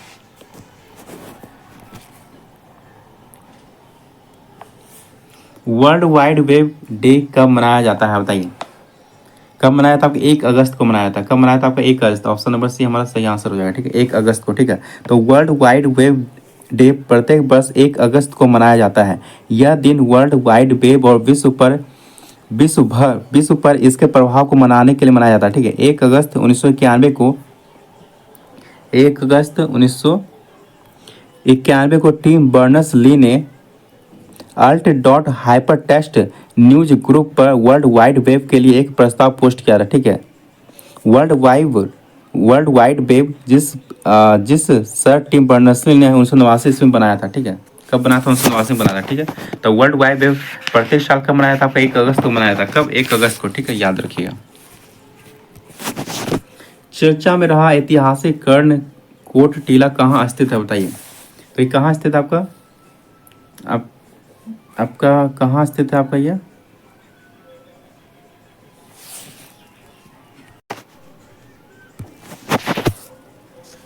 तो कहाँ आपका ये कर्ण टीला कहाँ स्थित है आपका? हरियाणा में। कहाँ आपका स्थित है? हरियाणा। Option number B. ठीक है, तो हरियाणा के फतेहाबाद जिले के भूना के भट्टू गांव के ऐतिहासिक कर्ण टीले से महाभारत काल की मिट्टी के बर्तन की सामग्री मिली है। उस काल में इस सामग्री से मिट्टी के बर्तन और कप बनाए जाते थे। ठीक है, तो ऑप्शन नंबर बी हमारा क्या हो जाएगा? सही आंसर हो जाएगा। ठीक है, हरियाणा। चंद्रमा के दक्षिणी ध्रुव पर सफलतापूर्वक लैंड होने वाला विश्व का पहला अभियान कौन सा है बताइए। तो कौन सा आपका? चंद्रयान 3 अभियान। ठीक है, कौन सा आपका? चंद्रयान 3 अभियान। ऑप्शन नंबर ए। ठीक है, तो 23 अगस्त 2023 को इसरो ने ऑटोमेटिक लैंडिंग सीवेस से ऐतिहासिक महाभियान चंद्रयान 3 को चंद्रमा की धरती पर सफलतापूर्वक लैंड किया। ठीक है, भारत चंद्रमा के दक्षिणी ध्रुव के पास उतरने वाला पहला देश बन गया। ठीक है, अब भारत चंद्रमा की सतह पर सॉफ्ट लैंडिंग करने वाला यूएसएसआर, संयुक्त राज्य अमेरिका और चीन के बाद चौथा देश बन गया। ठीक है, चंद्रमा पर लैंडिंग करने वाला भारत जो चौथा देश बन गया है और दक्षिणी ध्रुव पर लैंड करने वाला पहला देश बन गया। ठीक है, विश्व तंबाकू निषेध दिवस 2023 कब मनाया गया जाता है बताइए। 91 का कब? 31 मई को। कब? 31 मई का। Option number D. ठीक है, तो विश्व तंबाकू निषेध दिवस प्रत्येक वर्ष 31 मई को विश्व स्तर पर मनाया जाता है। ठीक है, यह WHO द्वारा आयोजित एक वार्षिक कार्यक्रम है जिसका उद्देश्य तंबाकू सेवन के हानिकारक प्रभाव के बारे में जागरूकता बढ़ाना और लोगों को धूम्रपान छोड़ने के लिए प्रोत्साहित करना है। इस साल के विश्व तंबाकू निषेध दिवस की थीम क्या है? हमें भोजन की जरूरत है, तंबाकू की नहीं। इस साल तंबाकू दिवस की थीम क्या है? हमें भोजन की जरूरत है, तंबाकू की नहीं। ठीक है, हालांकि विश्व तंबाकू निषेध दिवस पहली बार कब मनाया गया था आपका? 7 अप्रैल को। कब मनाया गया था? 7 अप्रैल को मनाया गया था। ठीक है, तंबाकू दिवस जो है, विश्व तंबाकू निषेध दिवस पहली बार कब मनाया गया था आपका? पहली बार 7 अप्रैल को मनाया गया था। ठीक है, लेकिन 1988 के बाद प्रत्येक वर्ष यह 31 मई को मनाने वाला प्रस्ताव पास हुआ था। ठीक है, तो ऑप्शन नंबर डी हमारा सही आंसर हो जाएगा। ठीक है, थैयम या कालियाट्टम किस राज्य में किया जाने वाला एक अनुष्ठानिक नृत्य है बताइए। 92 का क्या हो जाएगा हमारा? Option number B. कहाँ? केरल। Option number B. कहाँ? केरल। ठीक है, तो केरल के कन्नूर में कालियाट्टम उत्सव में अनुष्ठान नृत्य अग्नि कंदकर्ण थैयम आयोजित किया गया। ठीक है, थैयम यह कालियाट्टम केरल में किया जाने वाला 800 वर्ष पुराना एक अनुष्ठानिक नृत्य है। ठीक है, इसमें लोक नृत्य और कला के साथ ही प्राचीन जनजातीय संस्कृतियों को प्रदर्शित किया जाता है। इस त्योहार के दौरान विभिन्न प्रकार के थेयम का प्रदर्शन किया जाता है। ठीक है, तो ऑप्शन नंबर बी क्या हो जाएगा हमारा? सही आंसर हो जाएगा। ठीक है, चर्चा में रहा भारत का पहला स्वदेशी प्रशिक्षण विमान है बताइए। हंसा एनजी, शक्ति G5 या सिद्धार्थ या ध्रुव बताइए। 93 का आंसर क्या हो जाएगा हमारा? Option number A. क्या हो जाएगा हमारा? Option number A, Hansa NG. ठीक है, तो वैज्ञानिक और औद्योगिक अनुसंधान परिषद के तत्वाधान में बेंगलुरु स्थित CSIR राष्ट्रीय एरोस्पेस प्रयोगशाला द्वारा डिजाइन तथा विकसित भारत के पहले स्वदेशी प्रशिक्षण विमान हंसा एनजी में समुद्र स्तरीय प्रशिक्षणों को सफलतापूर्वक संपन्न कर लिया है। ठीक है, तो ऑप्शन नंबर ए हमारा सही आंसर हो जाएगा। ठीक है, भारत में पहली बार खर्च खाता किसने लॉन्च किया बताइए। 94 का, तो किसने किया? फिनो पेमेंट्स बैंक ने। किसने? फिनो पेमेंट्स बैंक ने। Option number B. ठीक है, तो मुंबई स्थित फिनो पेमेंट्स बैंक ने भारत का पहला खर्च खाता बैंक लॉन्च करने के लिए सिकोया कैपिटल समर्थित फिनटेक हबल के साथ अपने सहयोग की घोषणा की है। ठीक है, तो ऑप्शन नंबर बी हमारा क्या हो जाए, सही हो जाएगा। ठीक है, फिनो पेमेंट बैंक को 4 अप्रैल 2017 को स्थापित किया गया था। कब किया गया था फिनो पेमेंट बैंक को? तो 7 अप्रैल 2017 को। कब किया गया था? 7 अप्रैल 2017 को इसे स्थापित किया गया था। ठीक है, याद रखिएगा। स्वास्थ्य अवसर और चुनौतियों पर G20 तकनीकी कार्यशाला कहाँ आयोजित की गई, बताइए। कोलकाता, बेंगलुरु, नई दिल्ली या मुंबई, बताइए। 95 का क्या हो जाएगा हमारा? ऑप्शन नंबर बी क्या हो जाएगा? बेंगलुरु। क्या हो जाएगा? बेंगलुरु। ठीक है, तो 29 से 31 अगस्त 2023 तक स्वास्थ्य अवसर और चुनौतियों पर G20 तकनीकी कार्यशाला बेंगलुरु कर्नाटक में आयोजित की गई। ठीक है, कृषि और किसान कल्याण मंत्रालय के तहत भारतीय कृषि अनुसंधान अनुसंधान परिषद ने इसकी मेजबानी की है। ठीक है, तो ऑप्शन नंबर बी क्या हो जाएगा हमारा? सही हो जाएगा। ठीक है, बेंगलुरु। ठीक है, हाल ही में G20 रोजगार कार्य समूह की बैठक किस शहर में आयोजित की जा रही है, बताइए। 96 का कहाँ की जा रही है? आपकी जोधपुर में। कहाँ की जा रही है? जोधपुर, राजस्थान में। ठीक है, तो भारत की G20 अध्यक्षता में G20 रोजगार समूह की बैठक राजस्थान के जोधपुर में आयोजित की जा रही है। ठीक है, इस बैठक को संबोधित करते हुए केंद्रीय जल शक्ति मंत्रालय इस बैठक को संबोधित करते हुए केंद्रीय जल शक्ति मंत्री गजेंद्र सिंह शेखावत ने अंतर्राष्ट्रीय समुदाय के सदस्यों से सभी लोगों के लिए अच्छे काम करने का आह्वान किया। ठीक है, तो ऑप्शन नंबर बी हमारा सही आंसर हो जाएगा। ठीक है, निम्नलिखित में से पूषा कृषि विज्ञान मेले का आयोजन किस शहर में किया जा रहा है, बताइए। तो कहाँ किया जा रहा है आपका? नई दिल्ली में। कहाँ किया जा रहा है आपका? नई दिल्ली में। ऑप्शन नंबर ए सही आंसर हो जाएगा। ठीक है, तो पूसा कृषि विज्ञान मेले का आयोजन प्रतिवर्ष भारतीय कृषि अनुसंधान संस्थान द्वारा किया जाता है। इस वर्ष इसका आयोजन आपका दिल्ली में किया जा रहा है। कहाँ? नई दिल्ली में किया जा रहा है। ठीक है, केंद्रीय कृषि मंत्री नरेंद्र सिंह तोमर ने पूसा कृषि विज्ञान मेले का शुभारंभ किया है। ठीक है, हाल ही में जारी एक रिपोर्ट के अनुसार तापमान वृद्धि में योगदान के मामले में भारत किस स्थान पर रहा है, बताइए। तीसरा, चौथा, पांचवा या छठा, बताइए। 88 का क्या 98 का क्या हो जाएगा हमारा? पांचवा, ऑप्शन नंबर सी। ठीक है, कितना? पांचवा नंबर। ठीक है, तो एक अध्ययन के अनुसार भारत तापमान में वृद्धि योगदान के मामले में पांचवें स्थान पर है। तो एक अध्ययन के अनुसार भारत तापमान में वृद्धि योगदान के मामले में पांचवें स्थान पर है। ठीक है, भारत में कार्बन डाइऑक्साइड, मीथेन तथा नाइट्रस ऑक्साइड के उत्सर्जन के परिणाम स्वरूप ग्लोबल वार्मिंग होती है। ठीक है, तो ऑप्शन नंबर सी क्या हो जाएगा हमारा? सही आंसर हो जाएगा। ठीक है, पांचवा। वित्त वर्ष 2023 में कौन सा राज्य भारत का शीर्ष इलेक्ट्रॉनिक्स निर्यातक बनकर उभरा है, बताइए। 99 का क्या हो जाएगा? तो क्या हो जाएगा? तमिलनाडु हो जाएगा। क्या हो जाएगा? तमिलनाडु। ऑप्शन नंबर बी हमारा सही आंसर हो जाएगा। ठीक है, तो तमिलनाडु 2023 में भारत के शीर्ष इलेक्ट्रॉनिक्स निर्यातक के रूप में उभरा है। ठीक है, तमिलनाडु में जो है 5.37 बिलियन अमेरिकी डॉलर के निर्यात के साथ 2023 में भारत का शीर्ष इलेक्ट्रॉनिक्स निर्यातक बन गया। ठीक है, इलेक्ट्रॉनिक्स निर्यातक के मामले में उत्तर प्रदेश दूसरे स्थान पर है। ठीक है, इलेक्ट्रॉनिक्स के मामले में तमिलनाडु एक स्थान पे है, दूसरे नंबर स्थान पे कौन आपका? उत्तर प्रदेश है। ठीक है, दूसरे स्थान पे उत्तर प्रदेश है। ठीक है, तो याद रखिएगा। ठीक है, और विश्व भर में भारत का कुल इलेक्ट्रॉनिक्स निर्यात कितना है? 23.5 अरब डॉलर है। ठीक है, तो विश्व भर में भारत का कुल इलेक्ट्रॉनिक निर्यात कितना है? 23.5 अरब डॉलर है। ठीक है, हाल ही में प्रभात कुमार को किस देश में भारत के अगले उच्चायुक्त के रूप में नियुक्त किया गया है, बताइए। 100 का आंसर बताइए क्या हो जाएगा? तो कहाँ किया गया आपका? साउथ अफ्रीका में किया गया। ऑप्शन नंबर सी सही आंसर हो जाएगा। ठीक है, तो IFS अधिकारी प्रभात कुमार को दक्षिण अफ्रीका में अगले उच्चायुक्त के रूप में नियुक्त किया गया है। भारत तथा दक्षिण अफ्रीका इस नवंबर 2023 में औपचारिक रूप से अपने दशकों पुराने संबंधों को चिन्हित करेंगे। तो ऑप्शन नंबर सी हमारा सही आंसर हो जाएगा। ठीक है, तो चलिए आज आपका दूसरा प्रैक्टिस सेट था। तो चलिए बताइए कमेंट करके कैसा लगा, प्रैक्टिस सेट लगा। और आपको अच्छा लगा तो लाइक कीजिएगा, कमेंट कीजिएगा, सब्सक्राइब कीजिएगा। ठीक है, और शेयर कीजिएगा। चलिए, तो चलिए इस वीडियो पूरा देखने के लिए बहुत बहुत धन्यवाद।